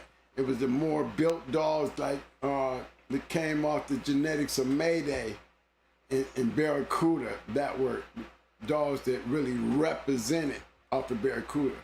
You notice any dog that came off of Barracuda to make Barracuda all win, go look at that dog. He don't look like the hound dog. He looked like some shit that God chiseled him up and created some good shit. That was the Barracuda that I believed in. I didn't believe in those big old goofy ones that was taking forever to cut on. I mean, for real. I didn't think that the Orca or Massimo was gonna be shit. I underestimated Jamie, but I see he had Latin Force in them hanging around too. So I got to give them their props because, they were those dogs. That damn Maximo was a real nice dog in shape, y'all. He did. He was really a nice looking dog. I don't know who was shaping that damn dog, but man, whatever steroids that dog was on, it could cut a dog up so deafening. I mean, the cuts on these dogs is just remarkable. I haven't learned that much as far as getting the cut up. But yeah, they had a cut up program, boy. They could bring a dog down and have that dog so muscular and cut up, you could put him in a contest. And I'm telling you, you would win it. You could put him against some damn bodybuilders and they would win it because they made their dogs so big. Maybe it was because of other wild food that they ate. But these dogs was just they just some beautiful dogs. That chocolate dog he's talking about was a beautiful big ass dog.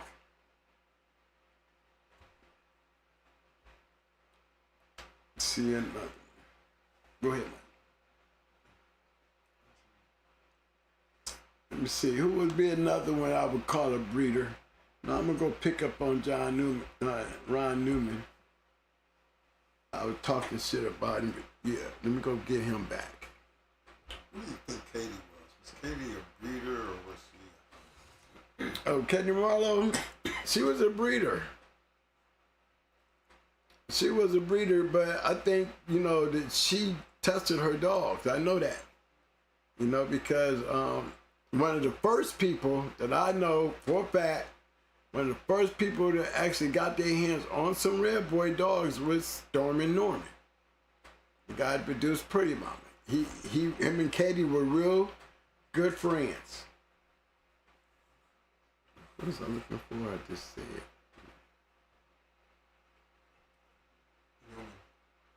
No. Yeah, but yeah.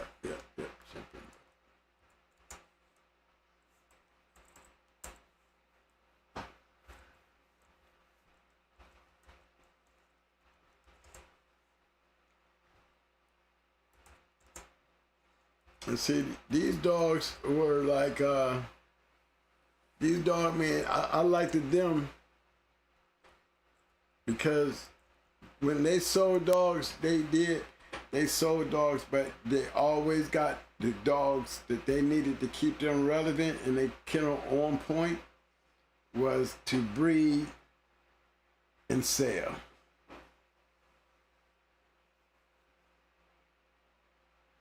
See, you still see the Windy City shit there. Remember, Reno was there. I took pictures with Reno. Crazy Tippy, I seen everything down there, everything on that first and second generation. I'm telling you, I was up on that yard, I seen a lot of that shit. They was old as hell, but they were still alive. So, this is Ron Newman here, but Reno was definitely up there in Windy Cities, and look what he produced. And y'all don't know who this dog is, and I used to referee a lot of his matches too. He invited me a lot to his spot to watch and do matching. This dog, I always told you about the Newman Buck dog. Look how he produced.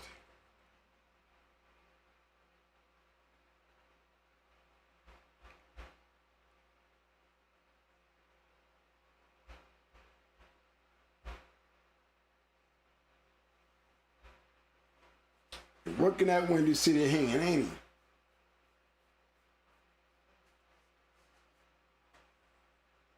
Again, I always got to bring out that notice in there. Windy City's right-hand man, good producer, but that ain't right. Ronnie Boyle did not produce that dog.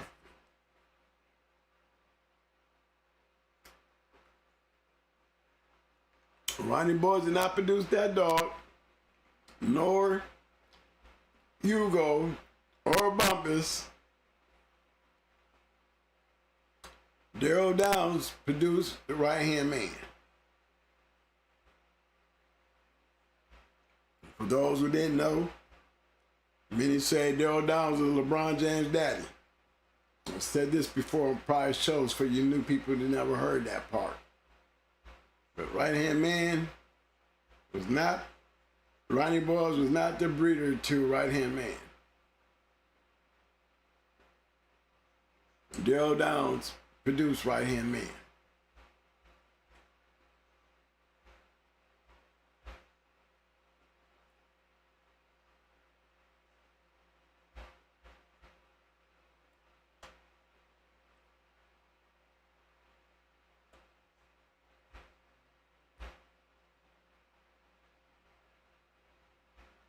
Bob Lowry did not produce right-hand man.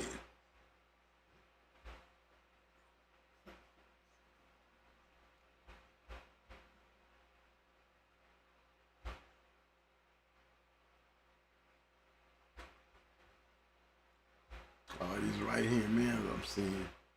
There's the Captain Hook right-hand man. There's one right there. Breeder Ronnie Boyles, that's not true. The actual producer to right-hand man was D. Downs. Just keep it like that. From Ohio. Massillon, Ohio.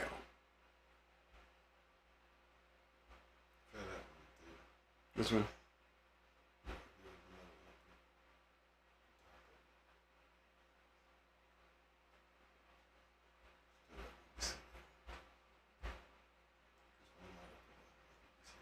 This one.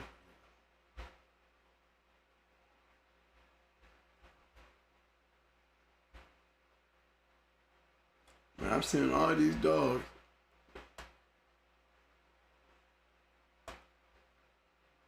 One of them gotta have a true pedigree on who his daddy was.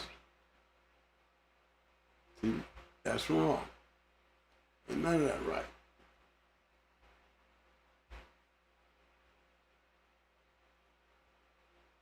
What's the other one, Mike?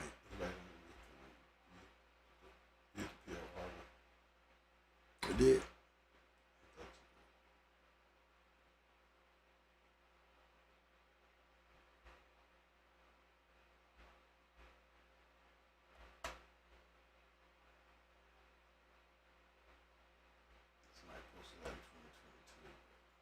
Yeah, yeah, but that breeding, yeah, the breeding is right. It's just the breeder is wrong.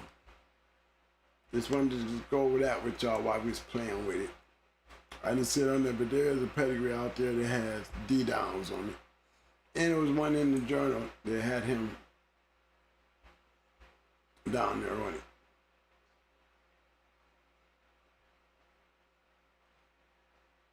Yeah, I forgot. I had picture with Twiggy. Sure did.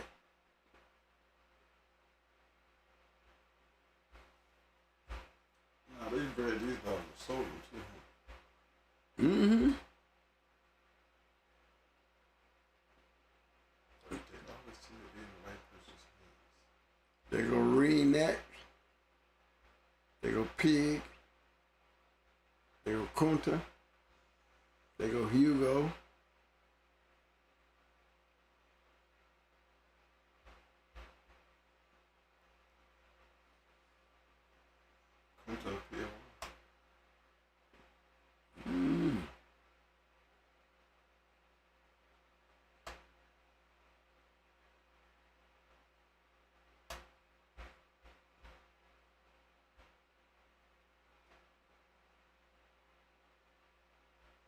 Kunta was a real nice dog too.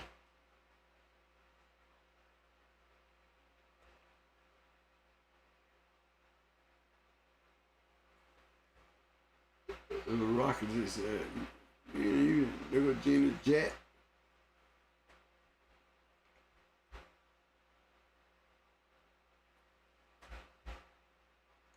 Not taking nothing away from him, but he was a good dog too. He down there looked like a Mayday dog, don't he? With all that Patrick showing up in him.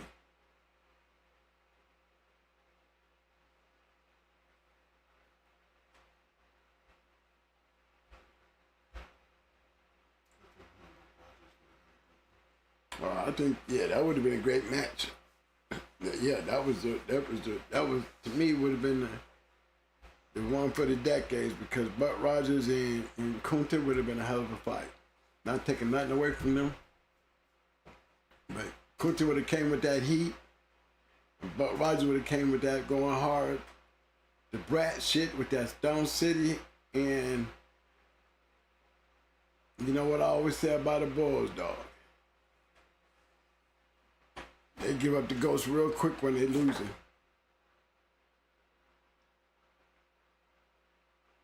Not taking nothing away from Kunta. But would he wouldn't be no part of my conversation. He is my conversation because he was the dog to beat.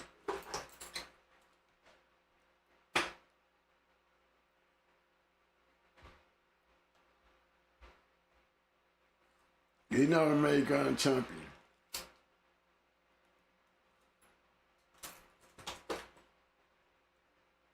I think that last one, there was a flaw there. But that's our weight right there.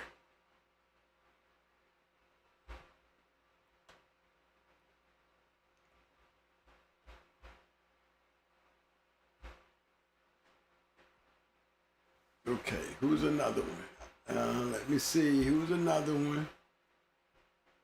You know, we already know Victor. We ain't got to talk about Victor. We ain't got to talk about Stone City.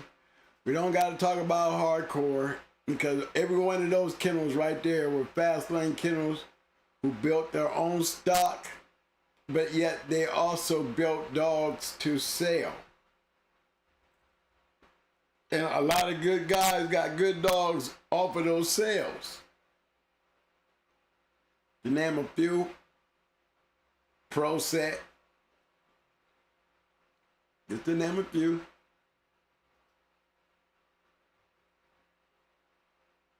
Now, there was one that benefited from them buying dogs.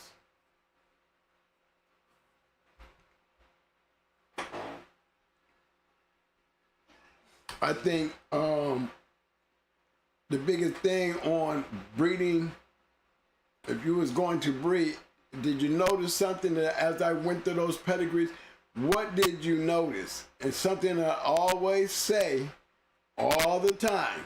What did you notice? Because if you notice what I was noticing, it's the key piece to what makes those dogs different than y'all dogs.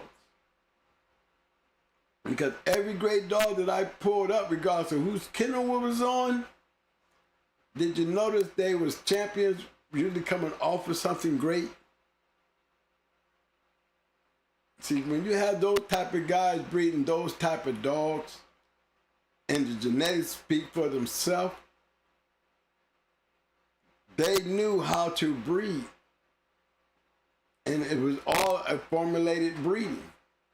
You know, every one of those dogs that I pulled up, I can go right back in there and go right back down that line just to show you guys, if you didn't miss it. I still got Pedigree sitting here. Oh, well, but look how he bred.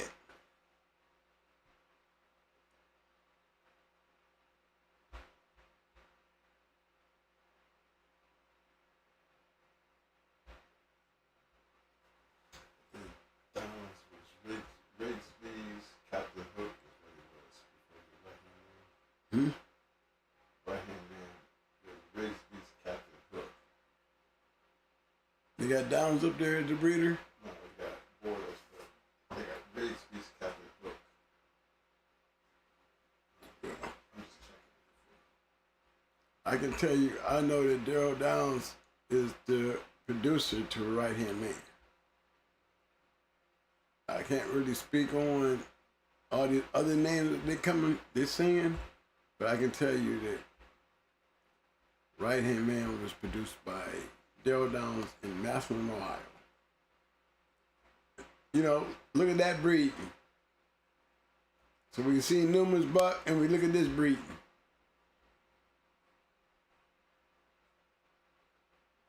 Look at Kunta. Look at those bodies.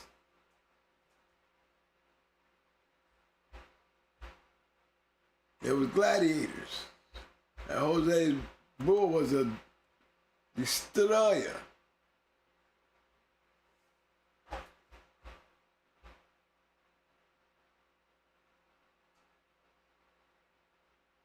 Another one, good breeding. Yep, I saw him. I had pictures with him too.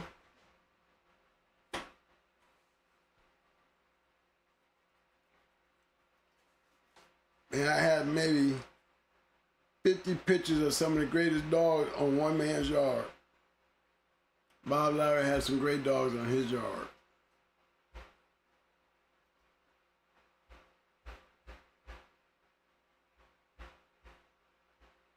I know another one that really was producing some good dogs would have been Crane Valley. You know, they ended up getting in trouble. But while they was out there, they was hunters that produced a lot of great dogs themselves to play with. There goes Spider.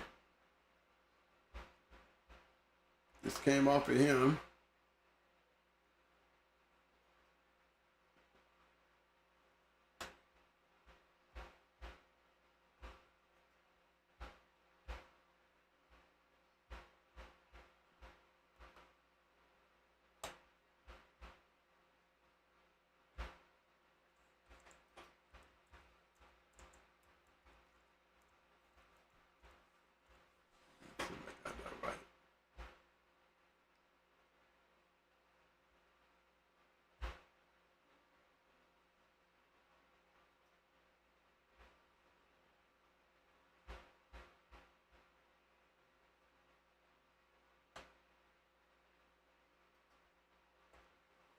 Look how he bred.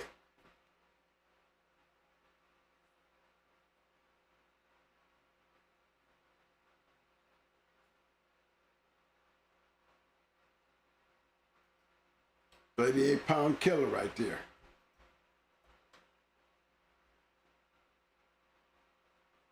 Y'all checking out the hair there?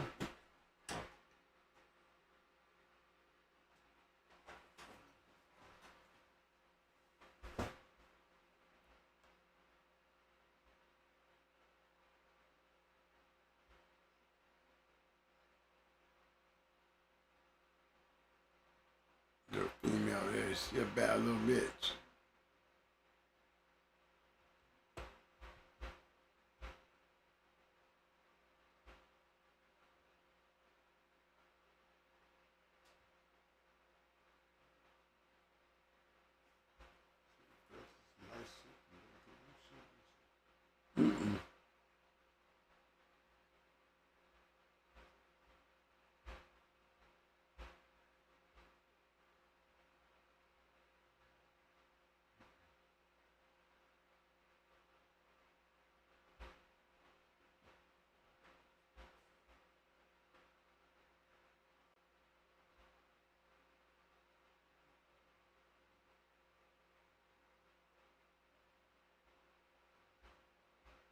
I don't know how that breeding went right there, but he had some bulldogs up in there.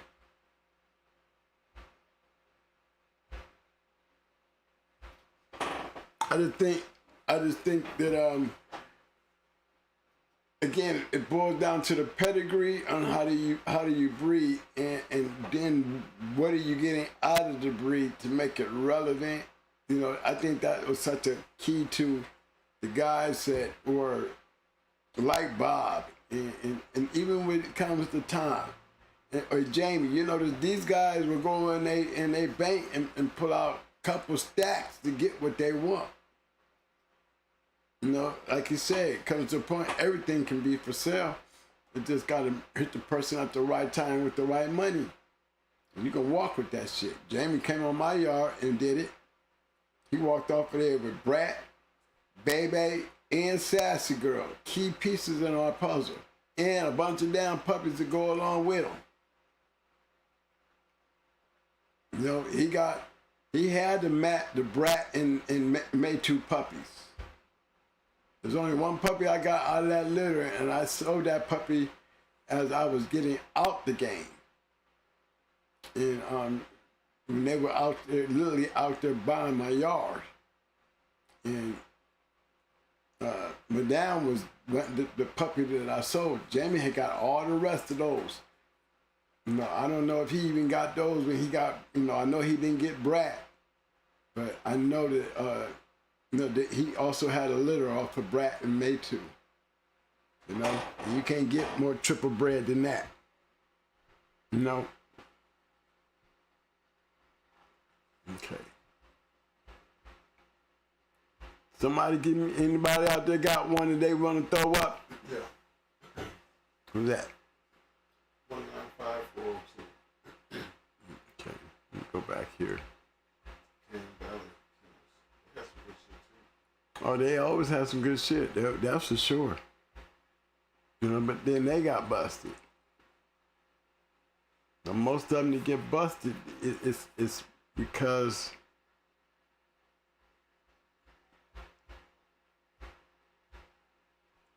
you know, sooner or later, we used to get away, but damn, look at the ones who didn't that night. Okay, what's that number? 195402.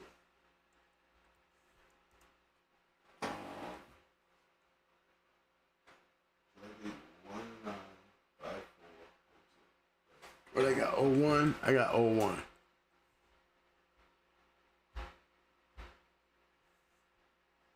Did I get that right? No, I got it right.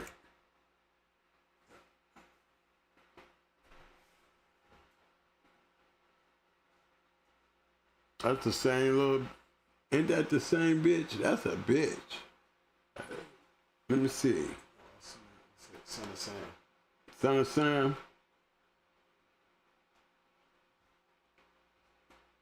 He looked just like, he looked just like that old hairy dog. He didn't, though. That's a nice breeding. That was my man James Jones. Yeah, not too many guys know about the Crane Valley. But you notice we still pulling up shit with a lot of Reno and all that stuff in there.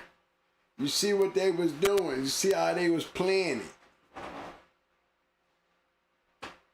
It's very important that y'all pay attention to that part right there. Look at those pedigrees, and these are the kind of dogs that is gonna always go down in history. Always, because they're genetics.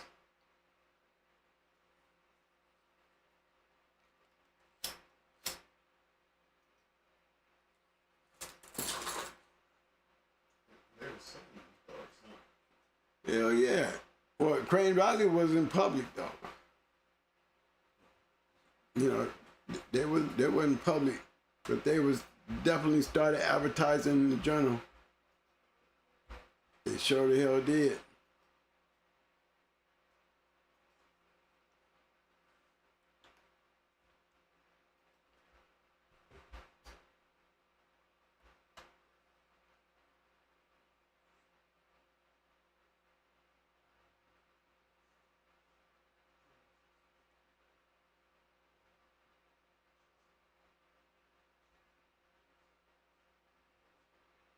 And I always say,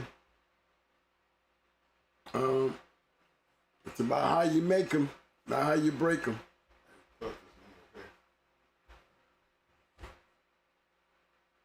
Louisiana, Arkansas Combine. They were searching.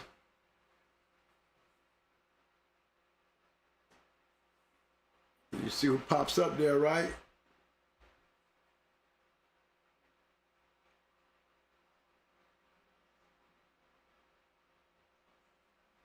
Let's go, Fatty Girl.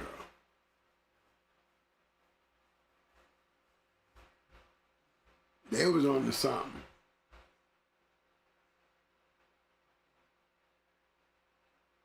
You pack up your animal and take this right here and have to go deal with that right there. They didn't do nothing but tighten up. Oh, big boy.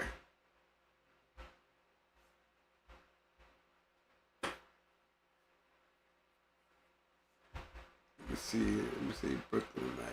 Yeah. Let me see. Let me come up with another. I'm trying to come up with another one. Okay, hold on. Let me go back to where I was.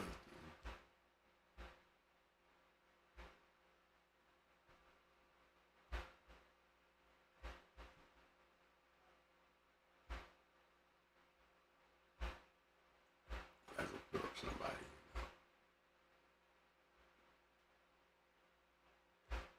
Put that number up, Mike.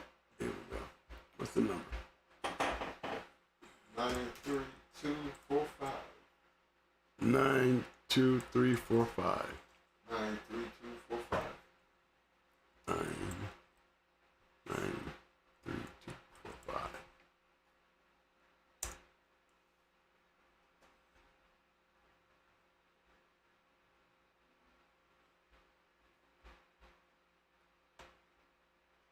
Yeah, I gotta say, yeah, I would have to give you that one too. I would have to definitely say that one too.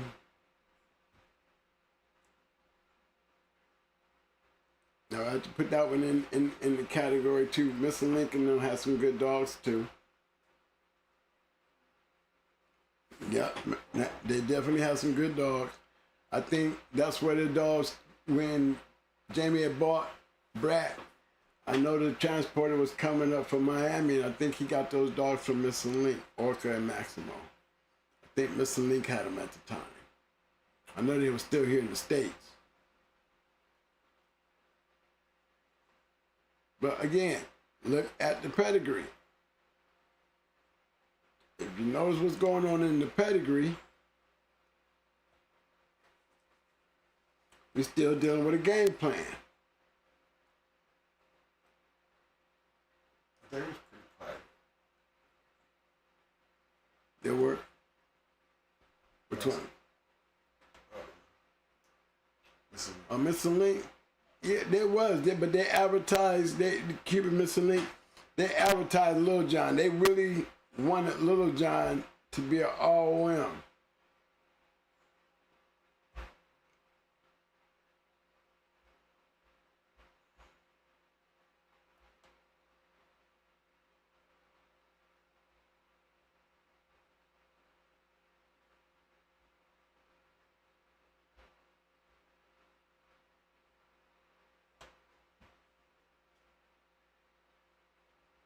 Chico Lopez.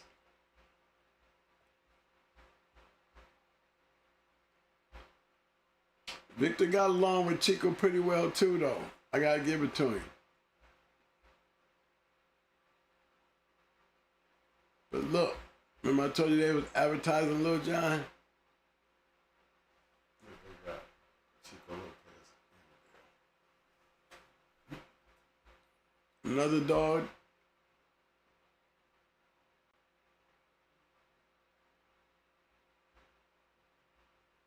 They were doing, these guys here, when they make a move like this, Annabelle was a champion when Chico bought her. And he turned into a brew bitch.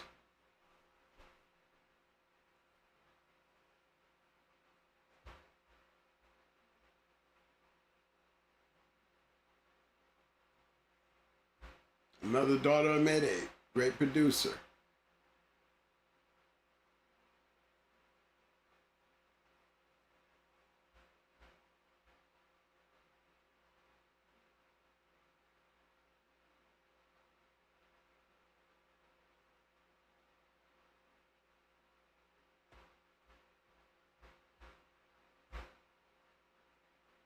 He has some pretty good dogs. But look at the pedigrees.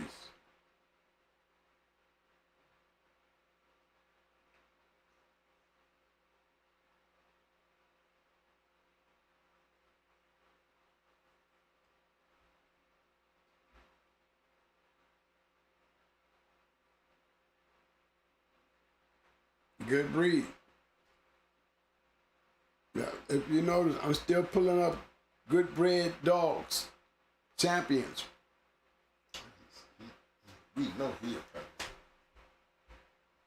He's a Oh breeder. yeah, but see, look, they made his grand champion in confirmation overseas. True combo of OHK and miscellaneous breeding efforts.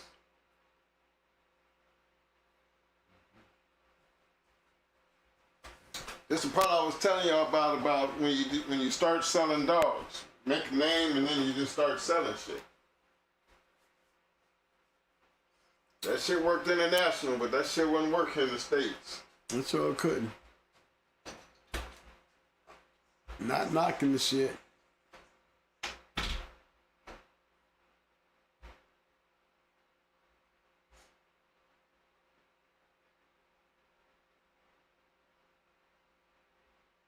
Another little dog, another partner going hard kennels. Arsenal Kennels was definitely a connection to Going Hard Kennels because we got to send our dogs from my kennel partner. My kennel partner is his kennel partner. We all kennel partners. But look what they was doing. The same aspect as us. Breed great dogs, you get great dogs. Good bitch, let me see if they ever bred her.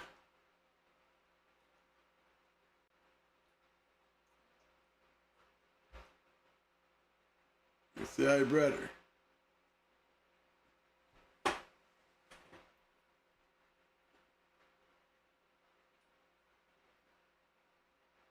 Again, you see all that's down here?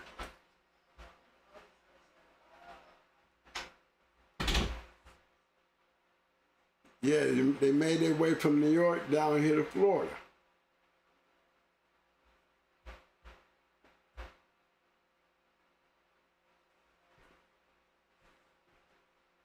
Like Jesse.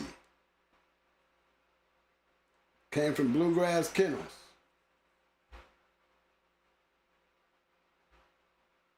Same place where Wrangler was.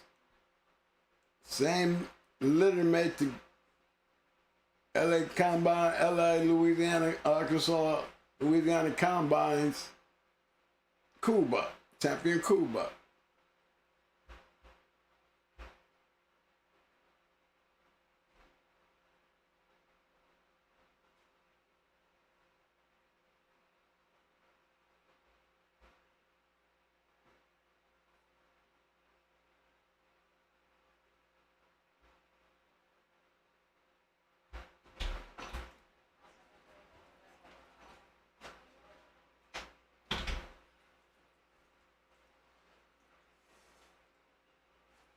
Another good cross, another good breedings.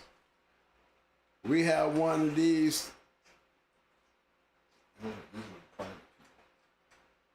Yeah, he's private. He's definitely private.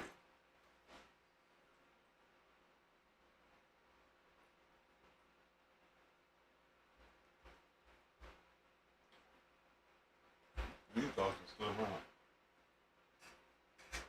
You got Mr. Mayday. Mm-hmm.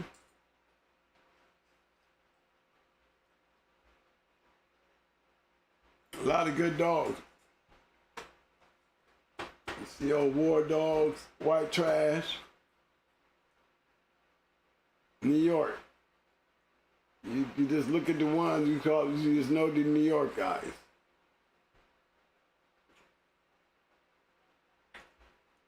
You got DOGMEN, somebody.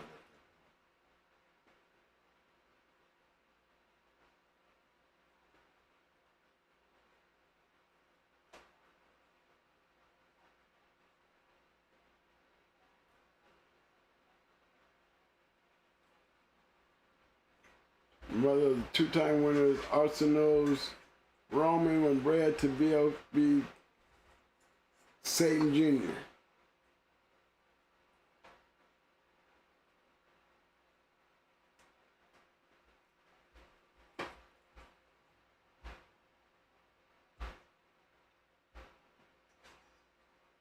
trying to remember what's the old name, the one Bruce had. What was his name? I had to look it up right quick. What was it? Street Life? Street Life something?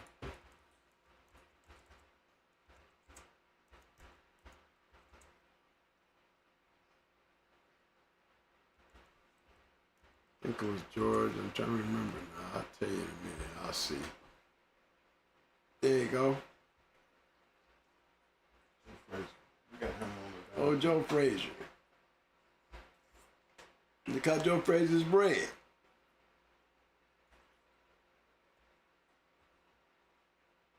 Remember I told you that bottom side was the same thing?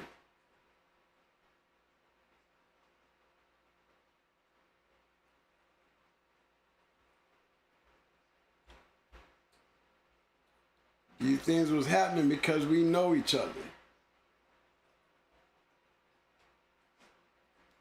Had Reba. I had Reba. When I got rid of Reba, I gave Reba to him. We had Reba up on the last show, didn't we? Yeah, Reba was another dog that was given to him because she was off of, Reba was coming off of Satan to Sable. Grand Champion Satan to Grand Champion Sable.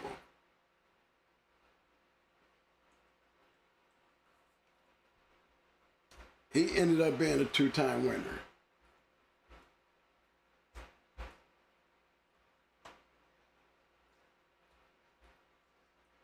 Another good dog. Never produced shit. Never produced nothing, because they never bred him. The dude got his dog back. He got two-time winner. He went over to Brew House. I mean, I want my dog back. Can't do nothing but give him his dog back. See, a lot of these guys, if you noticed, that was breeders. If they was breeders and they was breeding with the formula, they was selling good dogs. But I know a lot of breeders, a few breeders that was making great breedings that went from being breeders to hunters. They started grabbing some of these champion bred dogs that they was using and breeding to, and started taking them offspring and started using them themselves to build up their own cred to their breeding program. You know what I'm saying? They could win with the dogs and then bring those dogs in and have a breeding program that was more popular, you know, instead of just trying to sell dogs. They first went out there and worked the line, made the line productive, then they started selling dogs, then they started making some real money. They wasn't breeding papers either. And if you know what I know about that New York area, you have to get up early in the morning and swap out cages and shit like that because they didn't have yards. Didn't have yards. So private has always been more concentrated.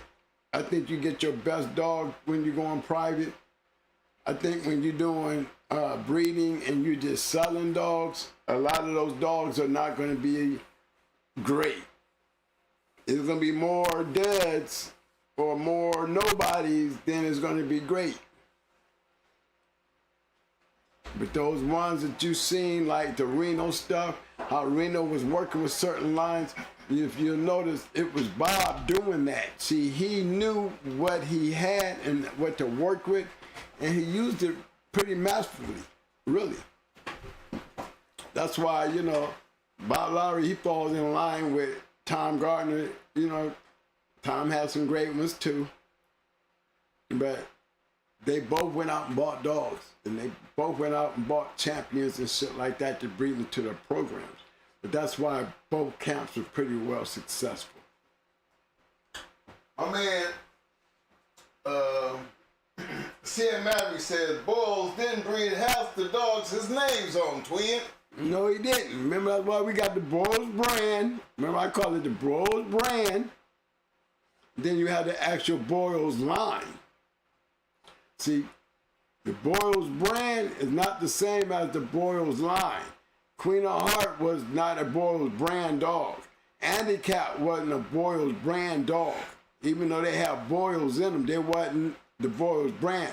But they were the Boyles line. Brand comes from Ronnie Boyles. The line comes from everybody but Ronnie. There's 3 pieces to Ronnie Boyles' puzzle. There's 4 pieces to the line. Ronnie Boyles had 3 pieces, which made it the brand, because those were the brand of Ronnie Boyles, that 3. But the Boyles line came with that 4. Ronnie Boyles had the Dirty Mirror. That was his brand, right? Right. The Dirty Mirror. Right. Yeah, he was the Ronnie Boyles was the brand. And R.E.P. or Mr. Patterson. See if I can pull him up.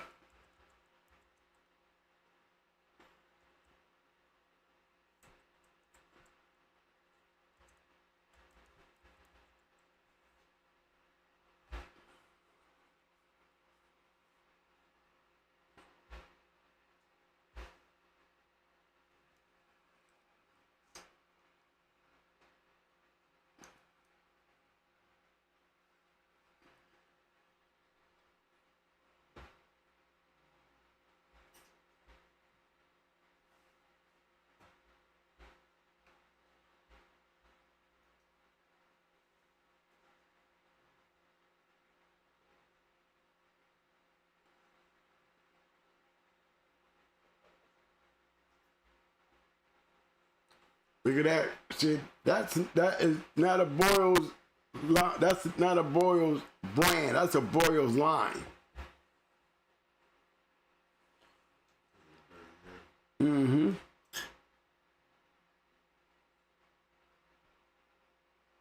See, King David was not a Boyles brand. It was a Boyles line.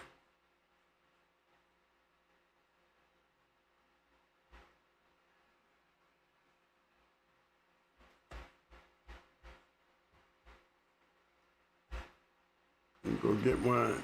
IP's Cool Breeze.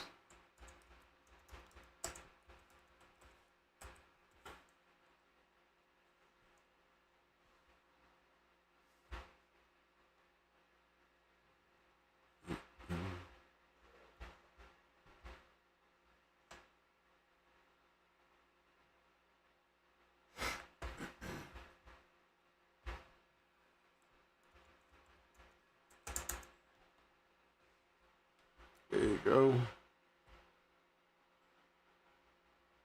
Grand Champion Cool Breeze, one of the first Grand Champions out of the Boyles dogs, y'all.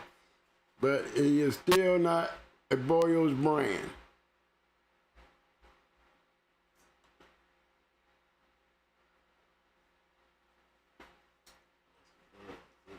Mm-hmm. Yeah, this is one with, let me see, did he have hang? Nope. This is the Boyles brand right here. This is the Boyles brand. Yeah, this is the Boyles brand.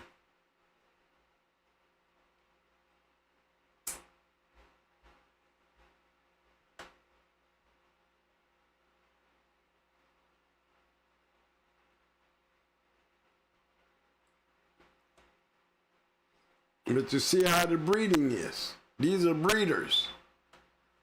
You want to produce some good dogs, what do you see there? You don't see, you don't see a whole bunch of this. What you see is a whole bunch of this. See, that's what good breeders do.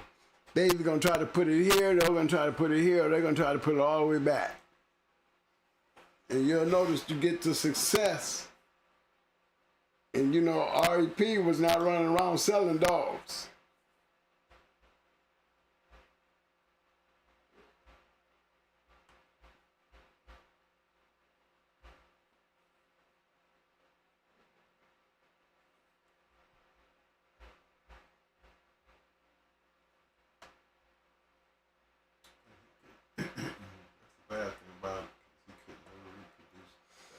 No. And that's why he didn't like him. Because he wasn't a great producer. They bred him to some good dogs as far as, you know, you don't see no well-known bitch over here either, do you? Yeah, on his yard, right.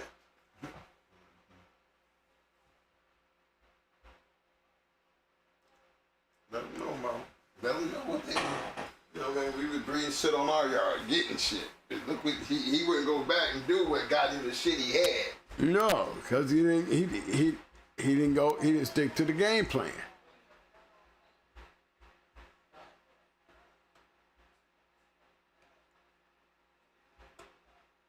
Go grab handicap right quick. Show you the difference between handicap and that dog.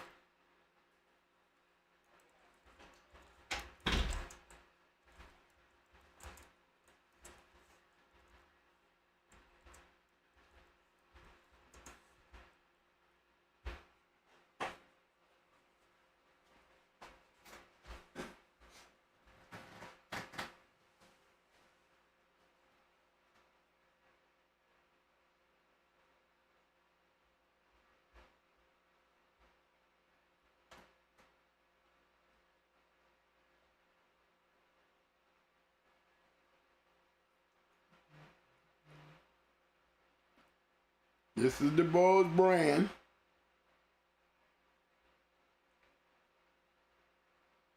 And that's the Boyle's line.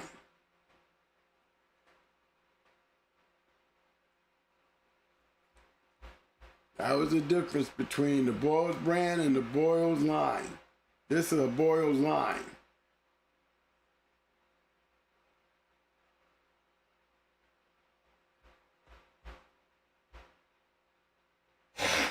Look at the difference.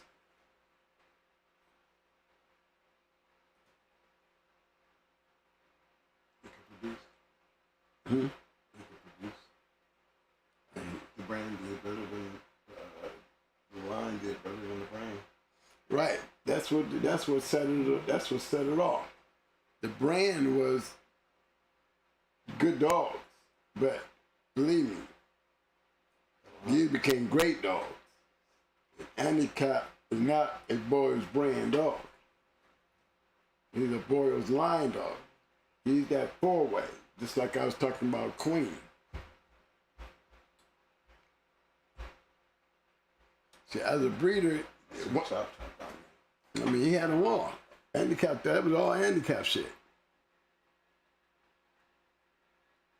What did I just say? Okay.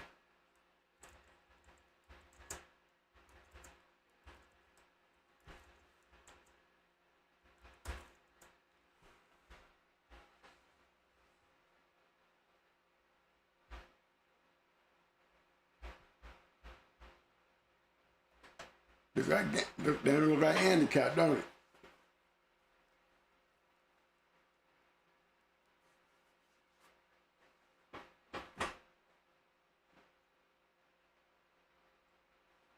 Blood. I mean, That's not the brand. no, blood. You see what I'm talking about. Crazy Tippy. There go Twiggy.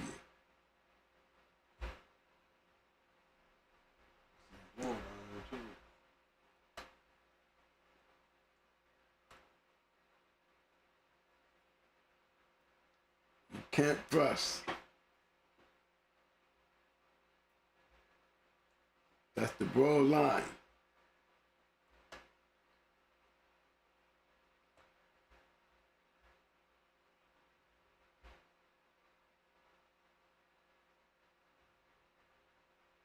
Larry's Elvis. I know Crazy Tippy, she got a couple more. She got a couple more of those.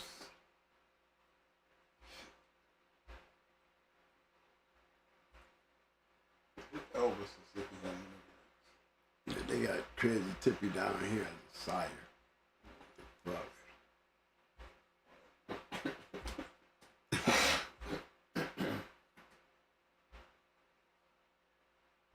Abraham's bull.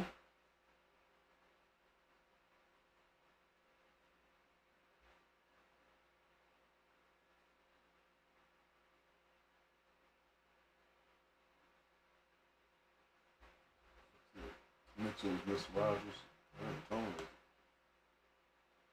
Probably is. You see it. Miss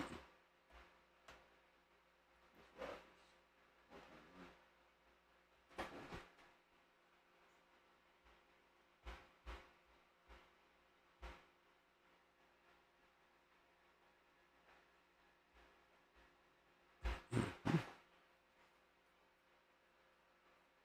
If y'all don't be hearing about these,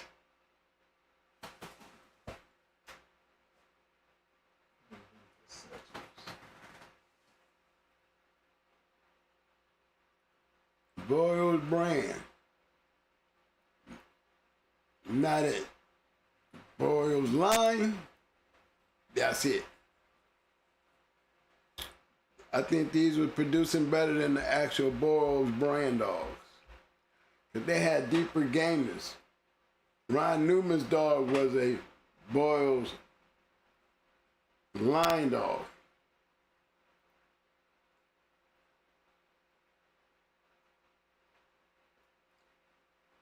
Oh, Twiggy.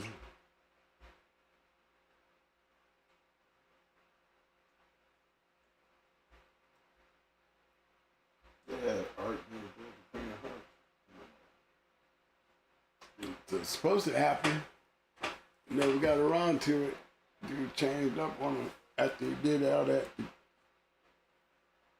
to make a deal. The deal fell through. There go Twiggy.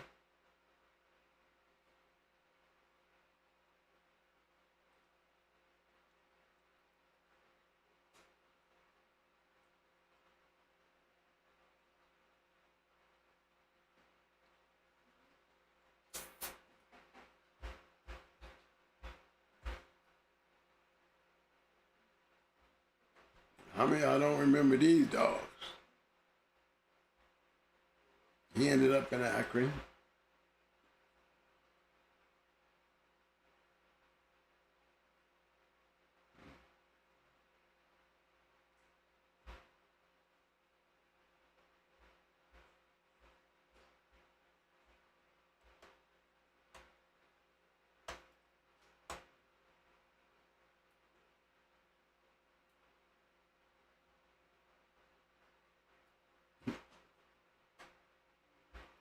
Another good one.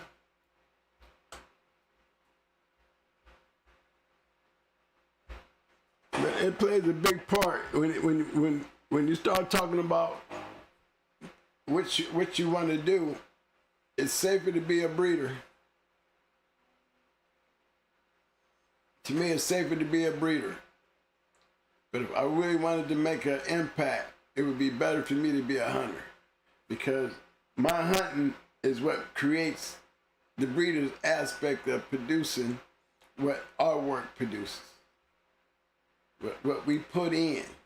And, you know, that has a lot to do with the great breedings that we pointed out. It seems to continue to point out for you breeders to just happen to go into your pedigrees and reach back in the 4th and 5th generations for us to recognize, you know, what you are trying to do. We don't know if it's working, because you don't put enough of what made it that far back there back up to the front.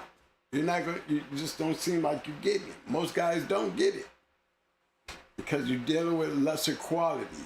You're dealing with a paper instead of the actual dog.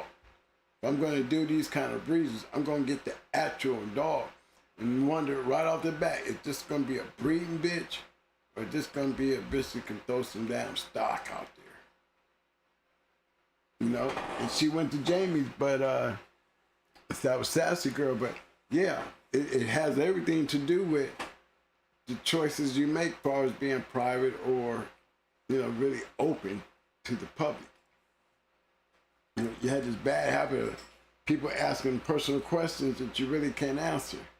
So that's why a lot of guys stay, you know, underground in plastic bags and don't want to answer those questions. You know, because if you're in the dark, the last thing you want to do is go to the light. You know, Annie, like poke thick ice. Don't go to the light, but the light is drawing you to it. Don't go to the light. Trap.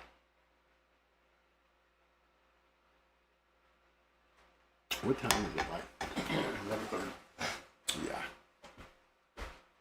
This to me has been like a slow-mo show, because I had no reason to get excited tonight. You know, I think the most important part that Mike brought to the attention was that I thought it would be real wise to consider, being a lot of you guys are buying dogs, a lot of you guys are breeding dogs, a lot of you guys are trying to sell your dogs. How can you get away from the past when everything pertaining to what you're trying to do to make money is consistent to the past? Because the dogs that you're selling in that third and second and first generation, including the dog itself, is doing nothing like that fourth generation. So pay attention, guys. Nobody's going to tell you to breed your shit and do what you want with it, and you know what I'm saying, without giving you a little static. Because usually they're going to give you a little static because you got the right breed, you got the right dog. But, you know, I'm not going to be trying to buy a dog that I'm going to be getting the best out of him on the soccer field, chasing the soccer ball. Okay, Mike. A big shout out to my man CM Maverick. He said, you have needed a really good one to beat Kunta. I had a good one to beat. CM, we had a good one. We had a damn good one. And he had beat two damn good ones prior to even... Right. We would have smashed Wacko too. Shit. Think we wouldn't have? I'm gonna show you Baby Little May brother. Now you already seen what Baby produced. She's an ROM. But she had a brother. You see him every time we start the show off.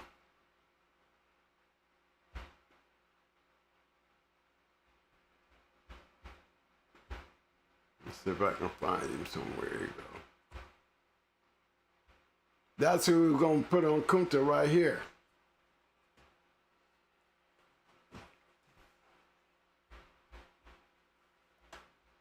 We had a good one. And he destroyed two good dogs very easily.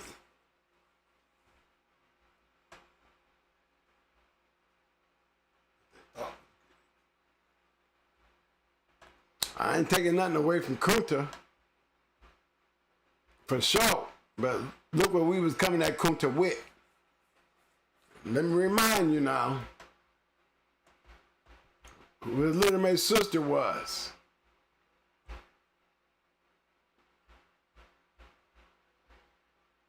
So we had the juice. Proven. Two-time winner. Thought it would have been a good one. Yep.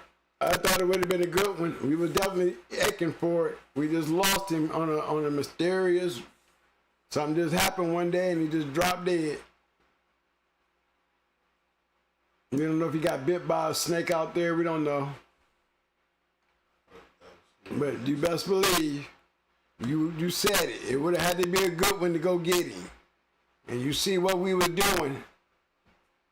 You see what she was doing. Matter of fact, let me show you what he was doing.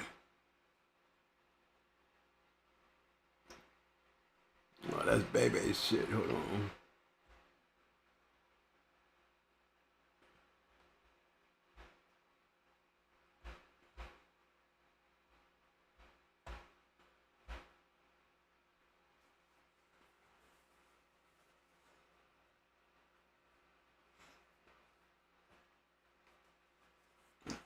And that's only two breedings. These right here are breedings that didn't take.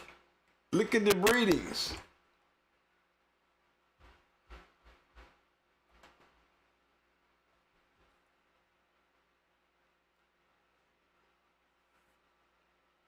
Look who we breeding. You see what Bailey did. That's sure could.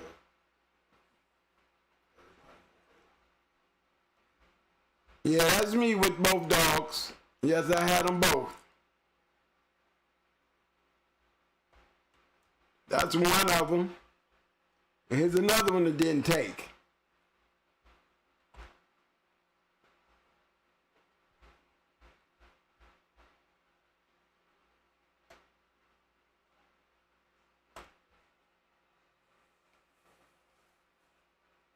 Oh, shit. And that bitch right here was a bad bitch.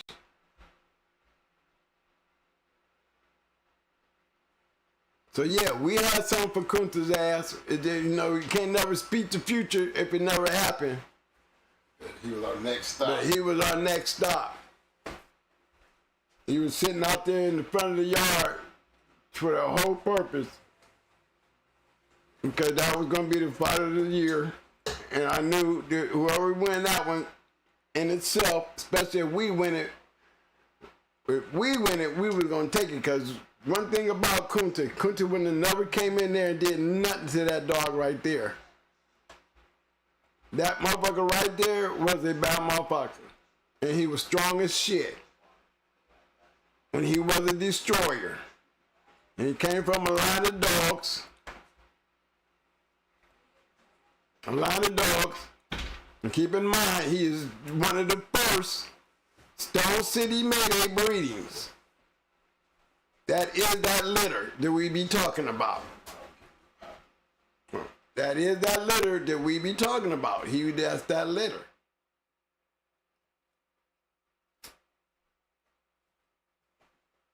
And we had a good one for Kunta. Never happened, but we definitely on that to get it done. Wish it could have happened, it would have been a great one. But you'd have seen Kunta look his worst against this one, and I believe that. That's why I wanted to go into him. He beat some good dogs, but he ain't beat nothing like this one. That's what I know.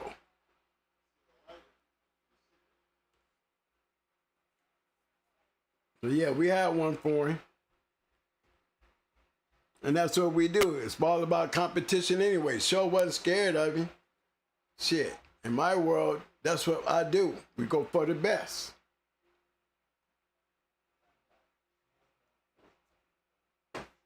So that was a good one.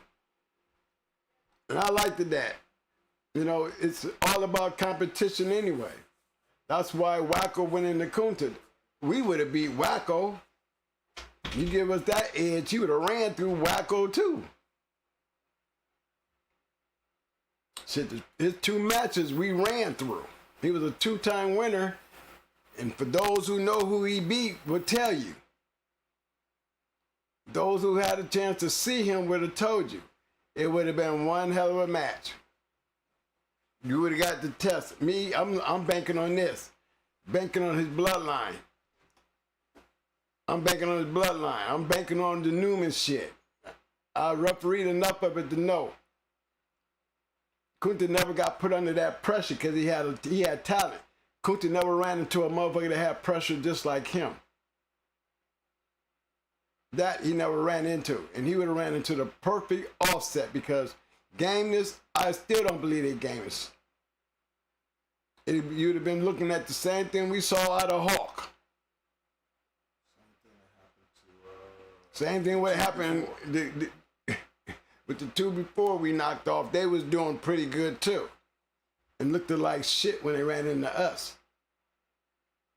Remember, we bring killers too. And Kunta was definitely going to meet a stone killer. Gameness wise, we have more gameness still on the table than he did. I don't take nothing away from Newman's butt. I don't take nothing away from Kunta, but I don't really even believe it would have been a game test on Kunta because this dog had more ability than Kunta. He had a style that we know would have got him killed. A style that made going hard dogs. Kill shit! Quick! Yes, he would have been a good one. There's the reason why we carry him around on our emblems and shit. Because he was one hell of a dog that just came to an untimely demise. Yep. But that one right there should have been a grand champion.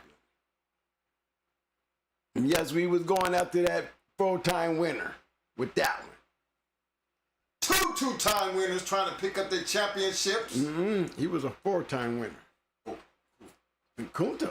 no, I'm talking about the one that we beat. Oh, the ones, yeah. Both dogs that we beat was going for their championships. We was going to be trying to get our championship while he was going for his grand championship. Yeah. We thought it was going to be a nice one. It would have been one for the making, though. And keeping in mind, he's still the first Mayday Stone City cross. You seen the sister, there's the brother. Both of them produce winners. We already know what that shit did.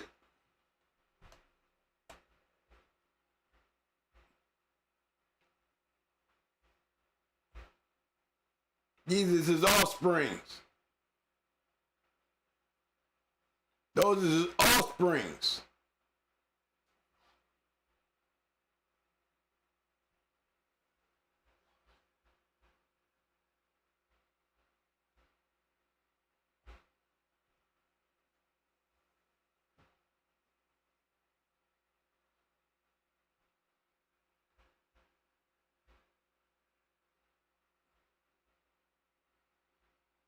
Where he at? Big boy.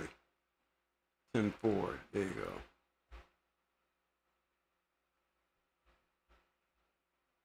Offsprings. The only fucking litter we got out of it. Other two didn't take. You know why they didn't take? If you look a little closer into those pictures, you would have seen why he didn't take. He roided it up. We ain't know nothing about that detox thing. we didn't have the detox thing down pat yet.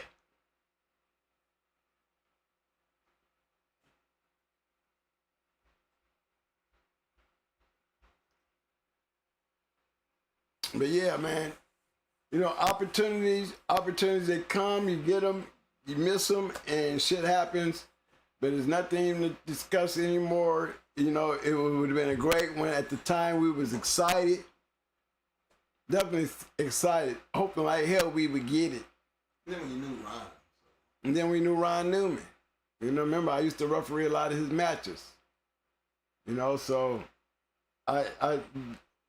we all were in, you know, I felt like, you know, that would have been the perfect thing that would have really catapulted us because, you know, everybody was jockeying Kunta beating Wacko. We'd have killed Wacko, give us that opportunity because Wacko was a smaller dog. We'd have folded him up too.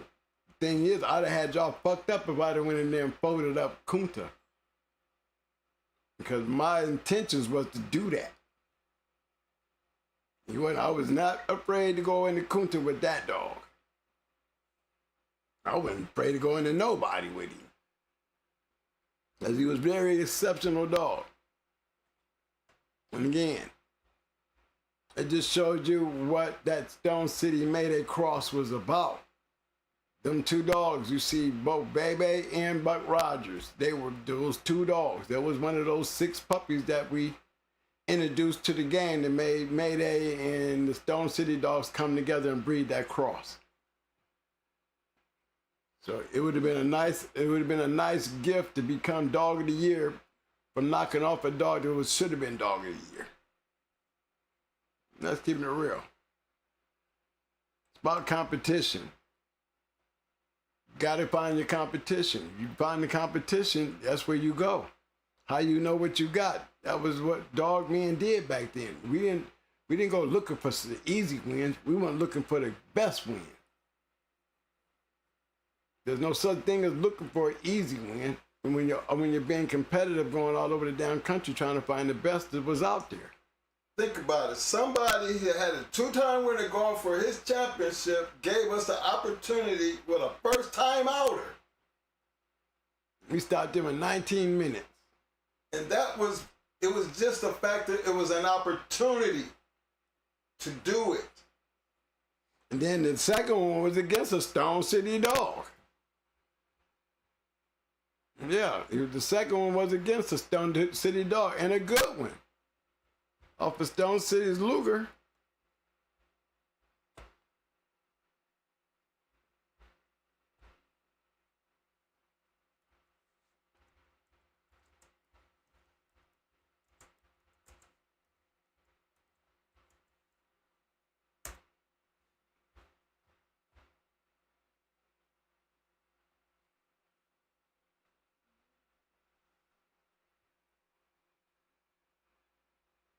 We were going to a dog off of him.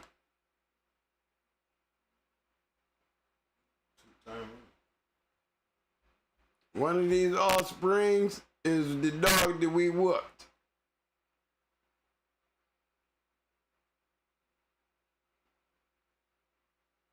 If Red Boy Rascal was in the room, he'd probably tell you which one it was. We just don't know which one it was. I never knew. Because I don't remember the dog's name. I was too busy on my own.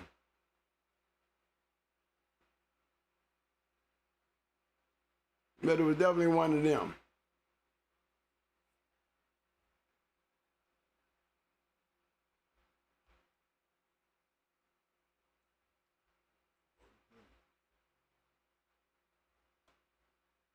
He could produce.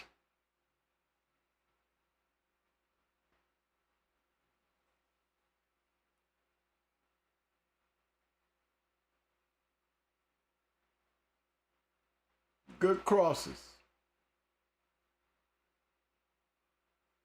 Yellow Butt Little May's sister right there.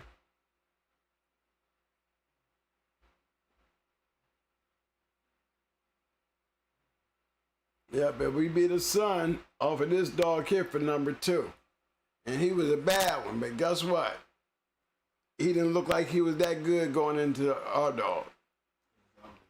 He was really out of his league. He was not, the competition was definitely, they thought he was good, they would tell you. That dog, our dog came in there and smashed him. And he was a good dog. But we had a better dog. And we showed that from the opening scratch that he was in trouble. He was never in it. Got blew out. So yeah, we don't mind going into great dogs. I mean, that's the way you play. You know, that's the way you play. The bigger the dog, the better the match. The more we got to make it happen. That's why so many grand champions go into grand champions. That's why 4-time winners go into 4-time winners. You know, that's the real game. You know, everything's a hypothesis when it don't happen. You know, you just got to take my word for it based on the dogs that I come with. That I was never worried about going into Kunta and had my full intentions on beating. Because to me, Kunta ain't ran into this shit. And if you look at the evolution dogs, everything that happened after that breeding that created those dogs are the very dogs that Macho Buck and all them come from. Based on what we were doing. And what they did, they didn't do what we did our first breeding. When we put our Stone City Mayday stuff across there, you see our results. Buck Rogers and Baby. You're not going to see that when you're seeing Victor and them breeding to Blondie. You didn't get that. That came down the line later because we had one step already. We didn't go directly. We had already had our Stone City and we already had our Mayday Cross. So the things that they did with the evolution dogs when they bred the Mayday stuff, they took that one other step that we had in our dogs, and that's where the best of those dogs start coming from. Macho Buck, you know what I'm saying? And the dogs that they did produce. It was not exactly direct Mayday Blondie breeding that worked. It was things that came after that. Remember, we had Little Buck. Little Buck was directly off of Yellow Buck. But Sassy was not directly off of Mayday. Sassy's father, Brat's brother, is the father to Sassy. Now you taking Sassy, coming off the Killer, being bred into Little Buck, which is a Stone City right off of Yellow Buck and champion Miss Nico. It produced some good shit, and then they produced. And anytime you add that shit in there like that, you'll see that there's many great dogs off of that type of breeding with Mayday and Stone City. It's just to remind everybody that we were the first to do it. And we are not ashamed, nor do we hold back our results. Because our results set the format to make them put down a grudge and let's go try this. And that's where it come from. Something they saw from our yard. So it's not like old Tom sitting over there ain't doing shit, talking about going after Kunta's ass. He had the right dog men going after Kunta. That would have really set him up on a whole new plateau. And that's what we was looking for. That's what we were hoping for. You know, he had the worst of luck in the world. The worst of luck in the world is when I lost him. I was just out there 5 minutes, went back out there, and he was down. Don't know what happened to this day. What killed him? But he was definitely being groomed and ready to go. You know, it just never came to be. So never not taking nothing away from Kunta. Give Kunta all the props.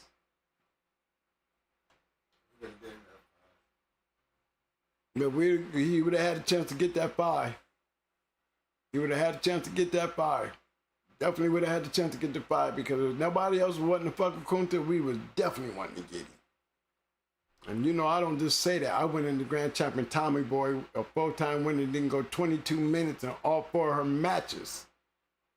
And I went into her with a first-time out dog. So what did that mean to me when you talking about Kunta? It didn't mean shit.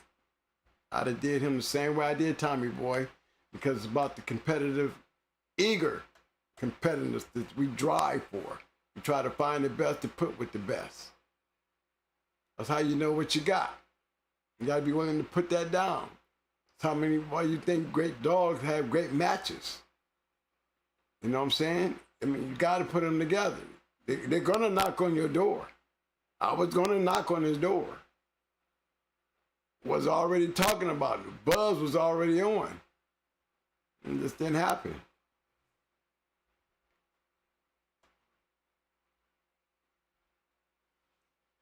But it was definitely a good conversation. I can't, my eyes. But anybody who's seen Buck Rogers go, they would tell you to win that Buck Rogers would have gave Kunta hell.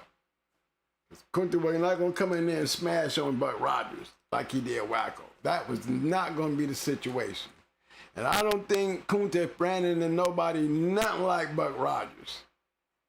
He's very exceptionally strong.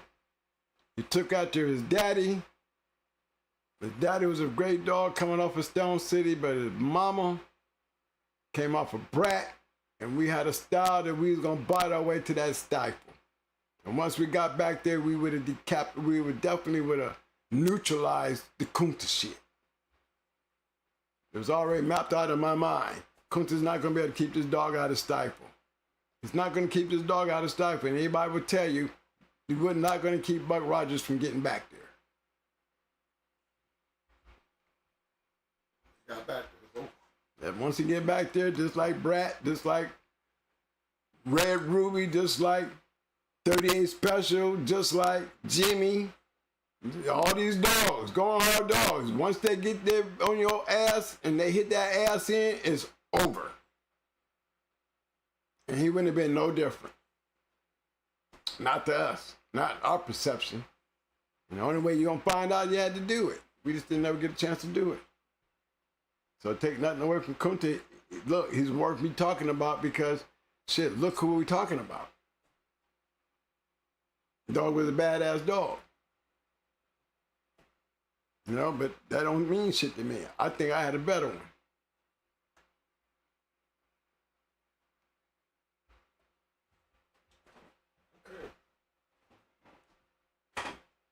Mike, go ahead and give us the poll, baby.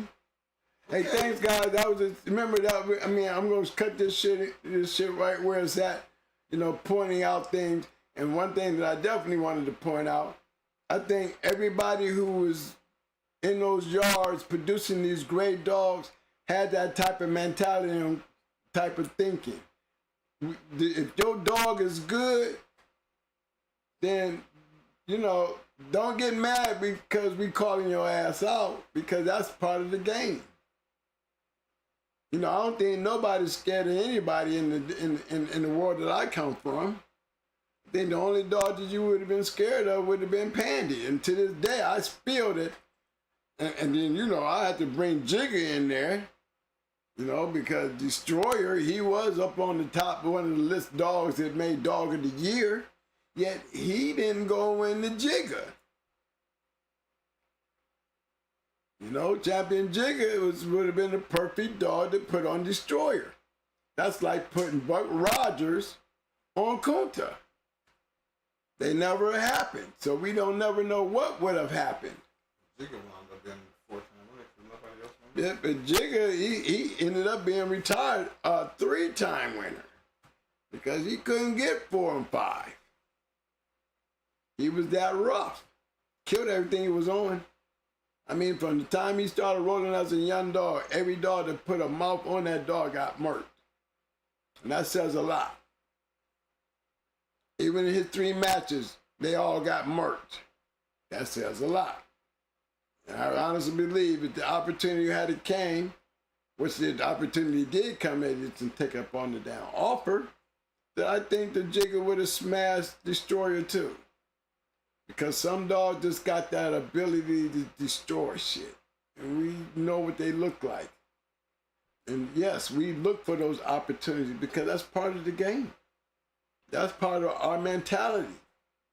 That's part of any breeder who wants to breed great dogs.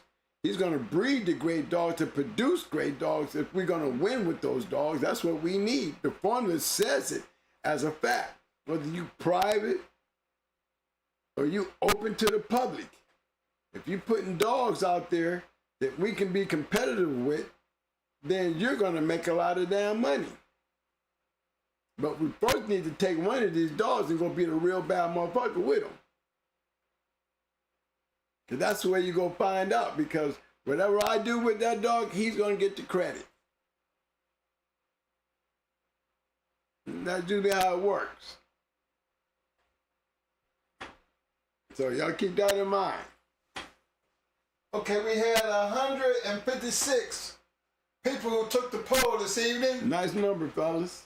The poll question was, for historical purposes only, as a breeder of American Pit Bull Terrier, which of these would you be? Open to the public, 12%. Private and selective, 88%.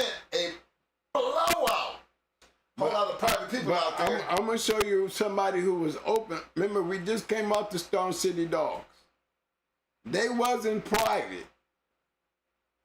They was able to produce dogs, match dogs, and sell dogs. They weren't private. And who don't know Stone City? So it was me making those type of choices. And I'm looking at it like this. Victor wasn't private with Mayday. In the beginning, I mean, he was giving out stud feet for $850. Can't be that goddamn private. Right. You know what I'm saying? And one damn thing for sure, we know after Mayday, Victor didn't have none of them dogs on his yard. Not Luke Kane, not Hunch, May, Twisted, 600, Brett, none of them. So he was a breeder then. But he produced all those shits. You see what I'm saying? So that proves that he wasn't private. Stone City wasn't private. And to me, I took that shit and kind of made it private. You know, it was all private stock. Look, I didn't get much out of it. Shit, Jamie got more out of it than I did. Baby alone, she killed my mechanic bitch. And the mechanic bitch was the one off the chain. Those dogs was very special. And that kennel, Stone City, you can't take nothing away from them. Great match, great dogs. You can hate on Victor, but I just ran off a whole damn list of dogs that he was definitely open to the public. And a lot of us got out there and made Mayday famous. And not a one of them dogs, not a one of them dogs was made famous on Victor's yard. So that proves that he wasn't that damn private. Because he didn't take none of them dogs to do that shit himself.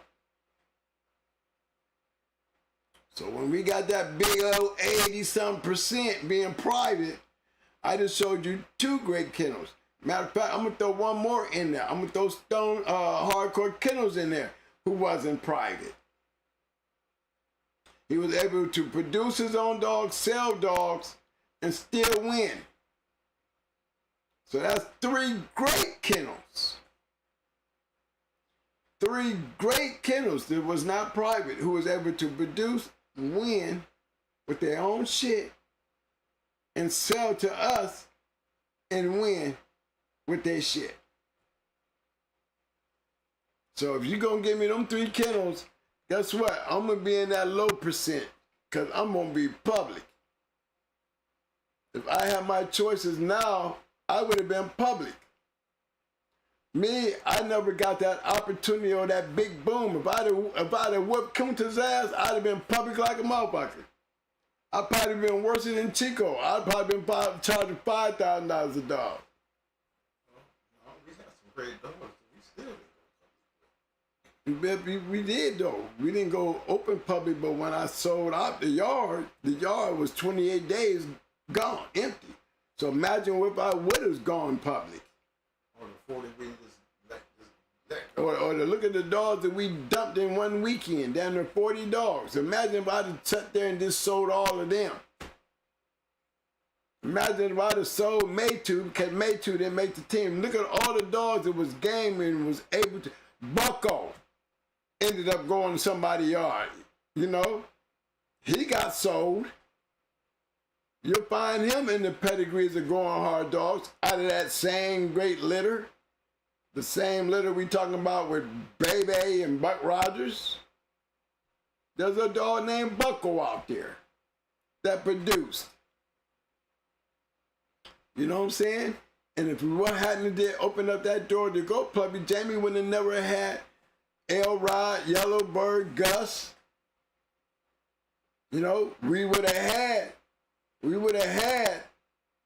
Grand Champion Ruby Red because she was bred off of our yard. The mama was. We would have had What a Day because What a Day was bred off of our yard. Jamie took our shit and bred it right back to the shit that he saw us doing and got those 3 goddamn champions. You know what I'm saying? So that just gives you an idea of why you think we wouldn't go into Kunta's ass and tear his ass up. When you running with shit like that, you think we worried about Kunta? He's a Boyles dog. He the Boyles brand, the Boyles. It was not a Boyles brand. He was a Boyles line. And he came from Ron Newman. And I've seen a lot of his dogs. I refereed a lot of them. They're all rough dogs. But they don't take that pressure. Like Wacko didn't take that pressure, I believe Kunta wouldn't be able to take that pressure either. And that's my analysis of the fight and what I would have been expecting to see. Yeah, they all be rough. But I know what it looked like when they get rough on their ass.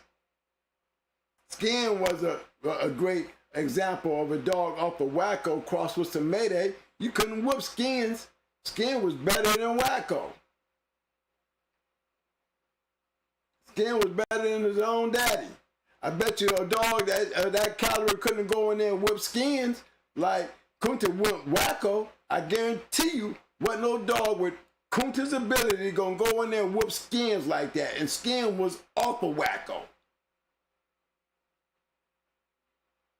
And I would have bet everything on the house that y'all didn't have nothing out there whether he was a motherfucking miniature, another dog like Kunta out there, you was not gonna work those two dogs. I would have bet the house on Buck Rogers, and I'd have bet the house on Champion Skins that there was nothing out there that whooped either one of them dogs at them weight classes during that time.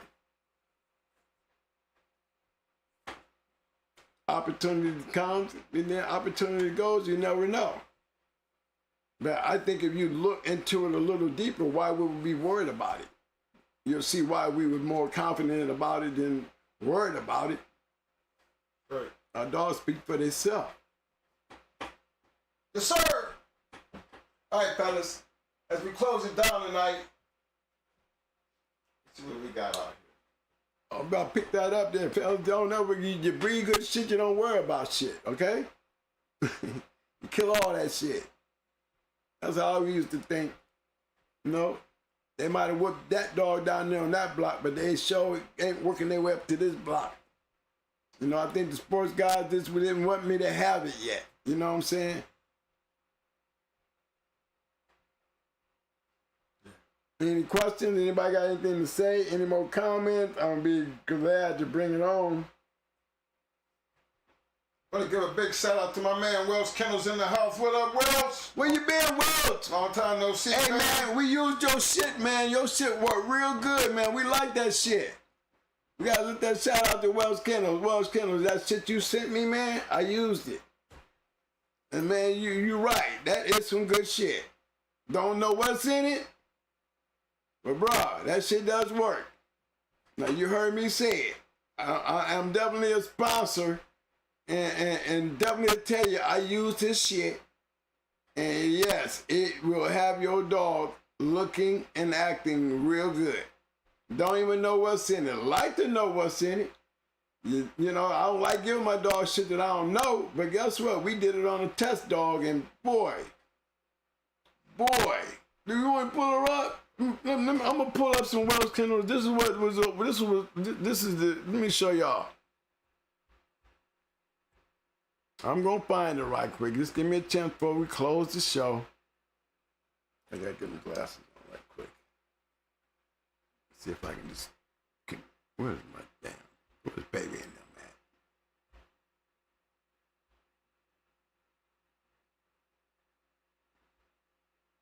there, man? Yeah, I'll go right there. I can go right. I think I can go back in here.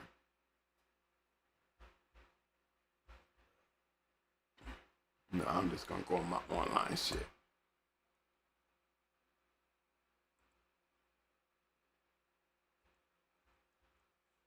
Lord, where I just saw that at there.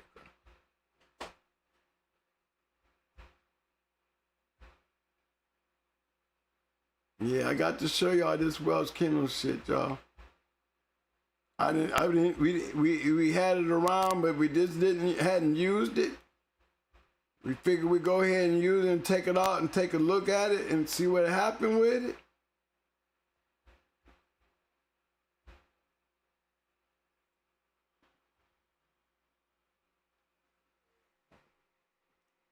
Let me bring that picture just a little closer.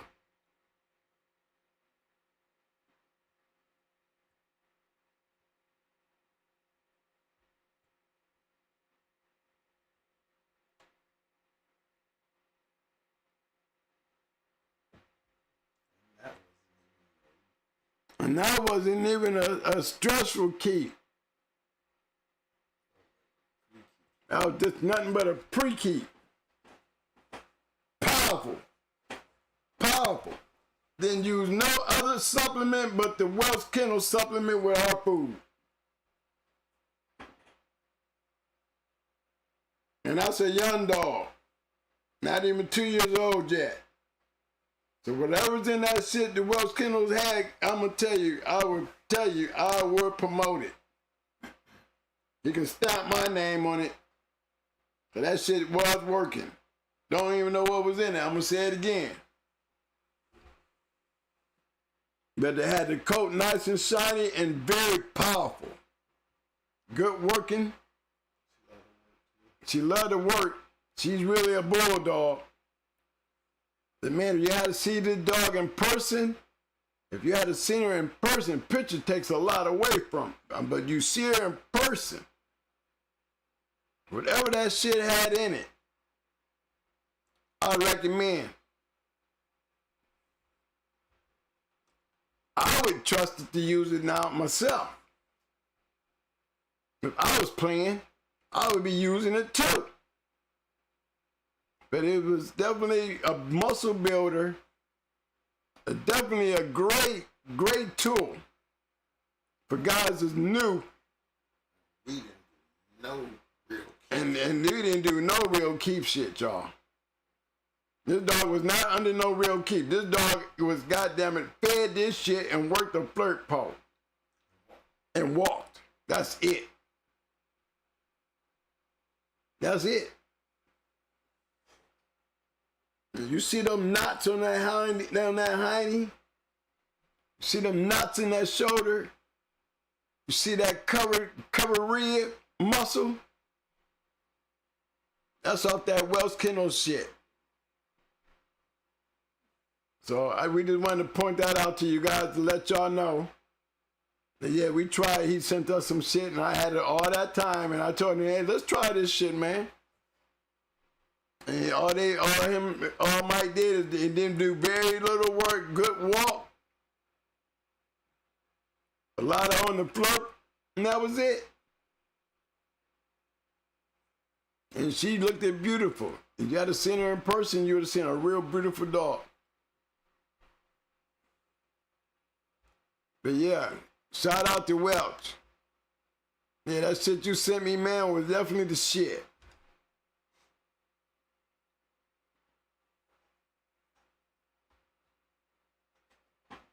Okay? Good shit, Wells. Just put it out there, fam. Didn't get a chance to tell you, but we definitely put it to the test.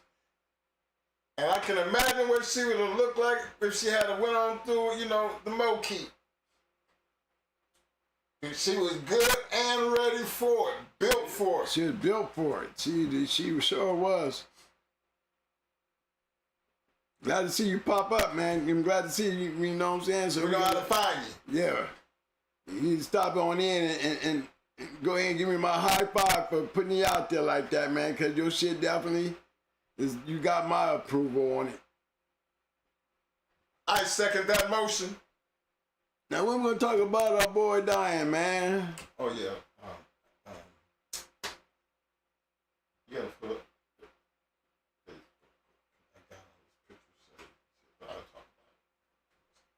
All right, fellas. Before we get out of here,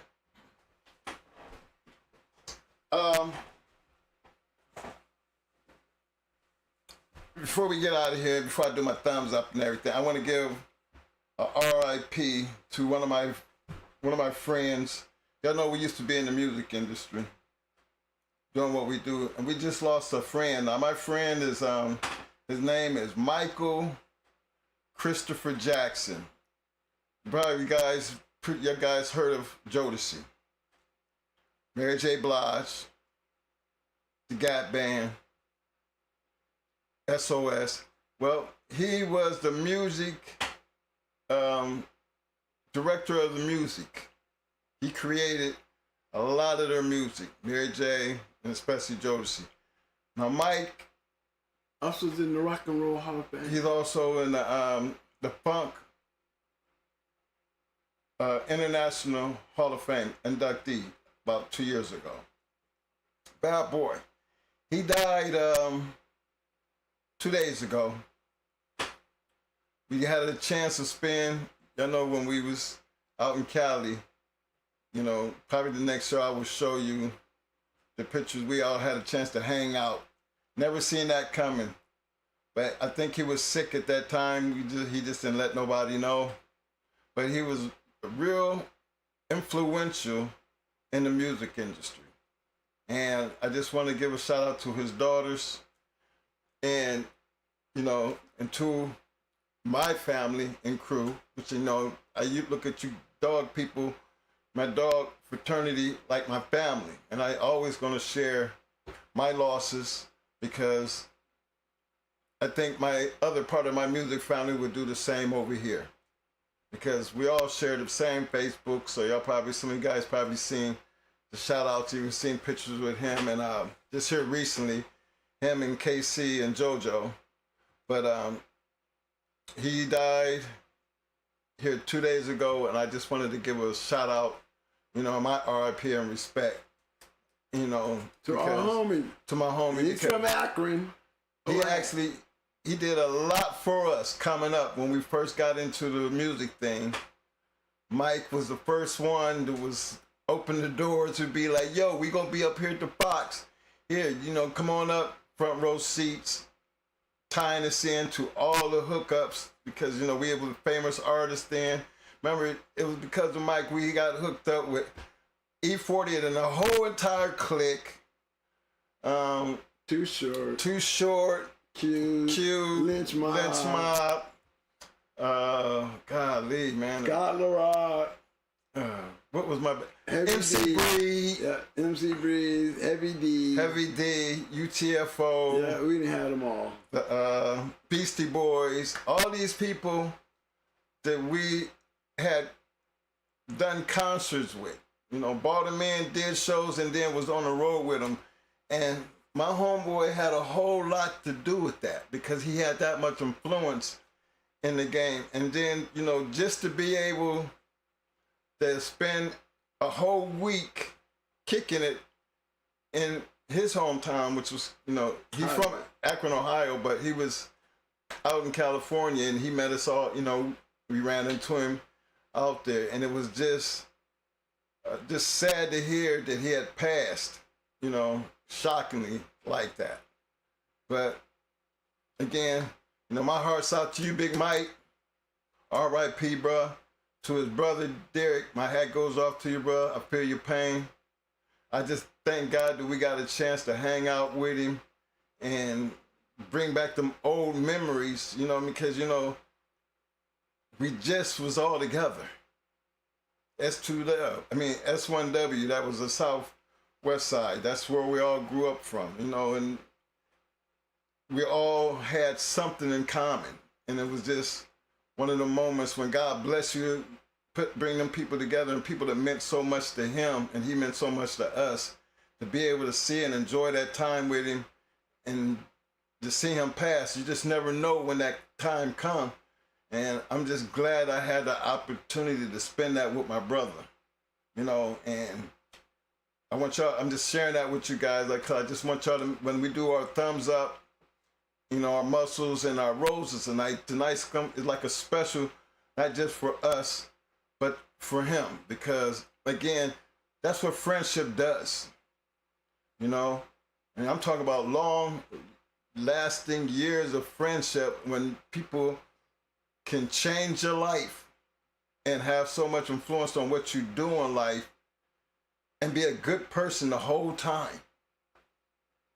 And to have the kind of pull he had and the things he was able to do. You know, I always said, you know, he was a talented keyboard player and he was a funk master. But just the things he did that he didn't have to do. His brother was signed to a record label, so you know he was going to look out for his brother, but we didn't need his brother because he was willing to look out for us before we even signed his brother.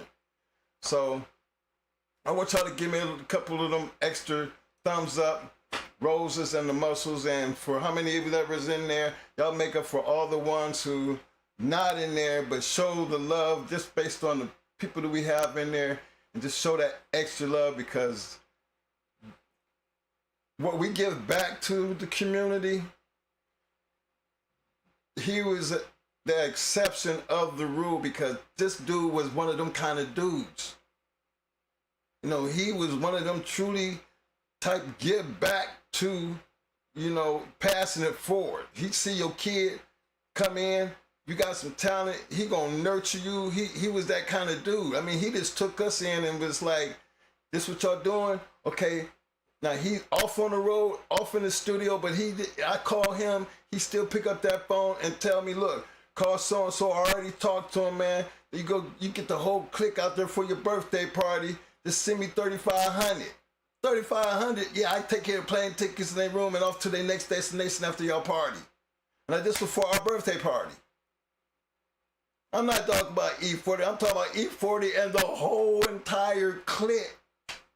And we had one hell of a wild ass birthday party, man. And he made that happen with so many other things that we did. And just to be able to share them last moments, knowing I won't see that brother again, I think God works in mysterious ways. But it's also a blessing because it gave us the opportunity to see actually two of my friends here within the last year die unexpectedly, and I get a chance to see them before they pass. So I take the opportunity to share that with y'all and just keep that in your own back of your minds, because again, don't wait till they're gone to show the love. Try to show the love for them special ones before that time comes, because you never know when it's going to come. If you believe it in your heart, God going to take care of you, because if they really meant anything to you, he's going to give you the opportunity to make that happen for you before it happens. So I believe in God that much because, again, I just got done hanging out with my boy, hanging out tough. And it was a pleasure to just know that now that I had that opportunity, and I thank God for it. So please give me them thumbs up, thumbs up, thumbs up, thumbs up. Muscles, muscles, muscles. Now, for us and Michael Christopher Jackson and his family, give me some damn roses. Roses. We need them damn roses. R.I.P. Mike, my boy. Hey, y'all. Again, show the love. I actually appreciate everybody who showed up and showed out. You know, Mo goes over it again. The pole journey tells you open, close. For us back in the day, we was closed. So, you know, like Mo said, if you knew what he knew now back then, he'd have been open like hell. I said the same thing earlier. So the pros was we built up a yard. The cons was we didn't take advantage of what we was giving away. So you gotta weigh it like that. Which one worked out the best for us, the pros or the cons? I'm always look at the pros because, again, based on the pros and what we did, we had results behind what we did. We never would have known what it was like if we had did it the other way and sold the dog. So that was the con. That's the bad thing about it, because we never did it. So you don't know really how it turned out. But history shows it could be done, because he just named 3 big kennels for World Public who were able to do that and still create a good dog. So that's the part of the game. That's the sacrifice we made. But appreciate for taking the poll, and definitely appreciate y'all showing that extra love. And the other thing is, y'all know we're gonna be back here Tuesday if God permits.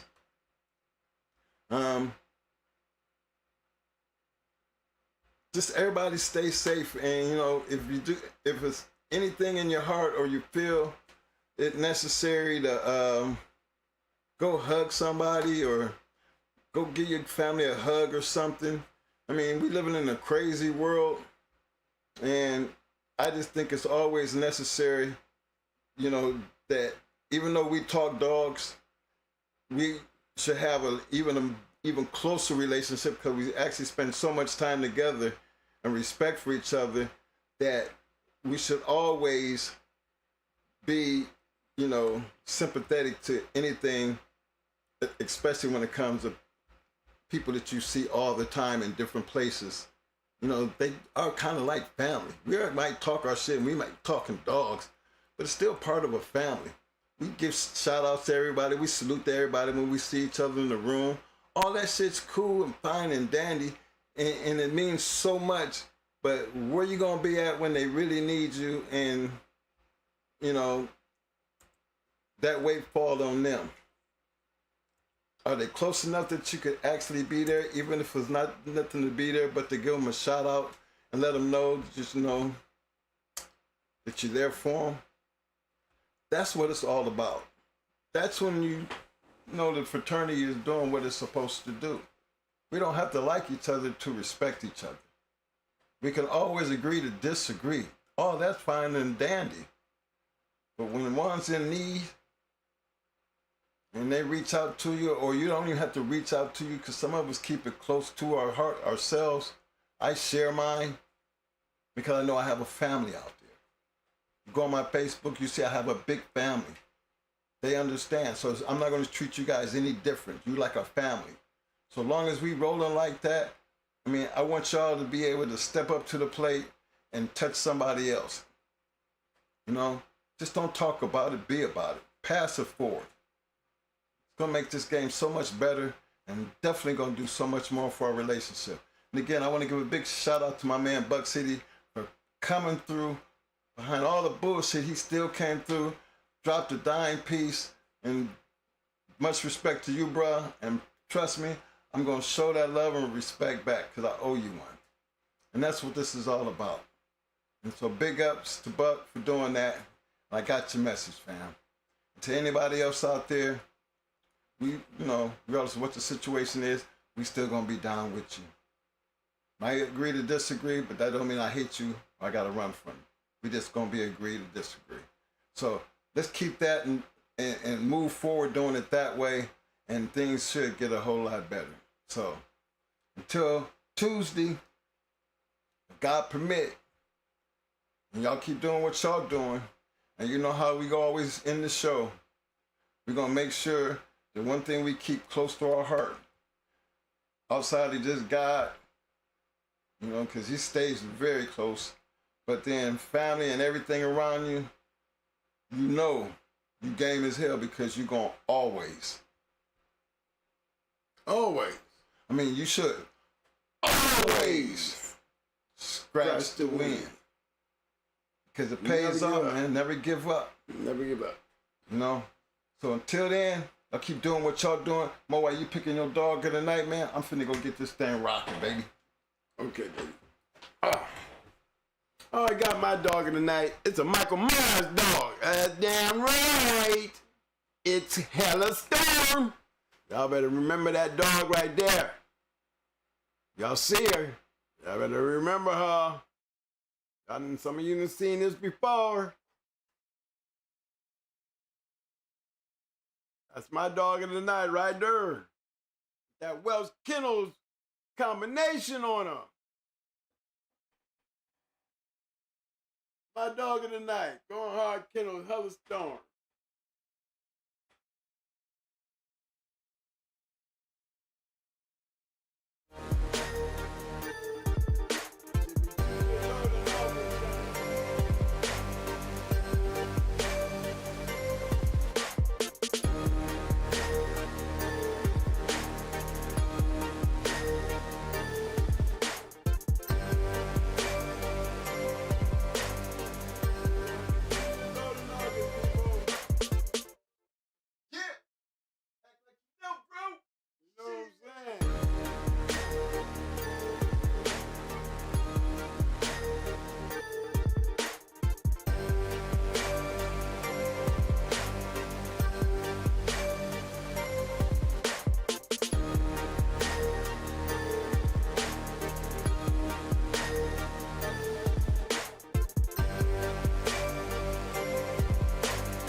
All right, y'all. We got technical difficulties right there in the middle of the bump session. We're gonna get it right back. Just hang out there for me a little bit. Thanking everybody for coming out there and joining.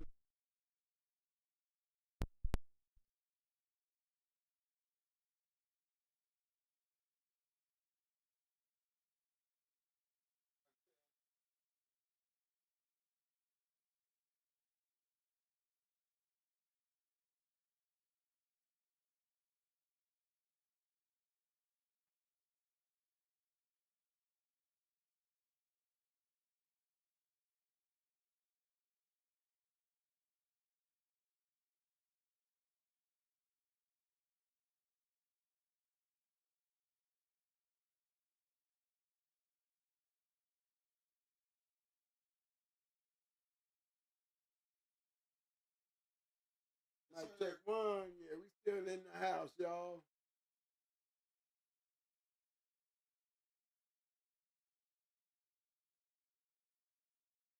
Give a big shout out to my man MB Fire in the house. Kennels, my little brother out there. That's Line News. I see you, fam.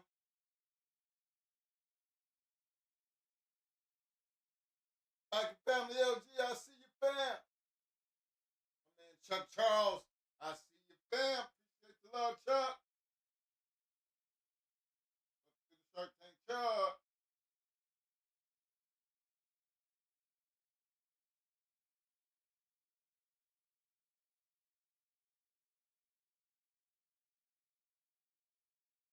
Gino, I see you, fam. Welcome to the Shark Tank, fam.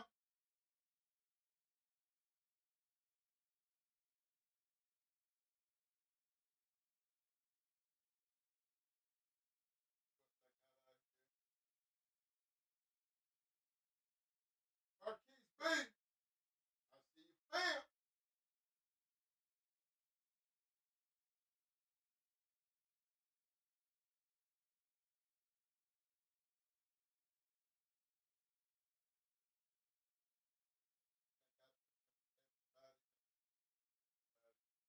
Arrowhead Kennels in the house.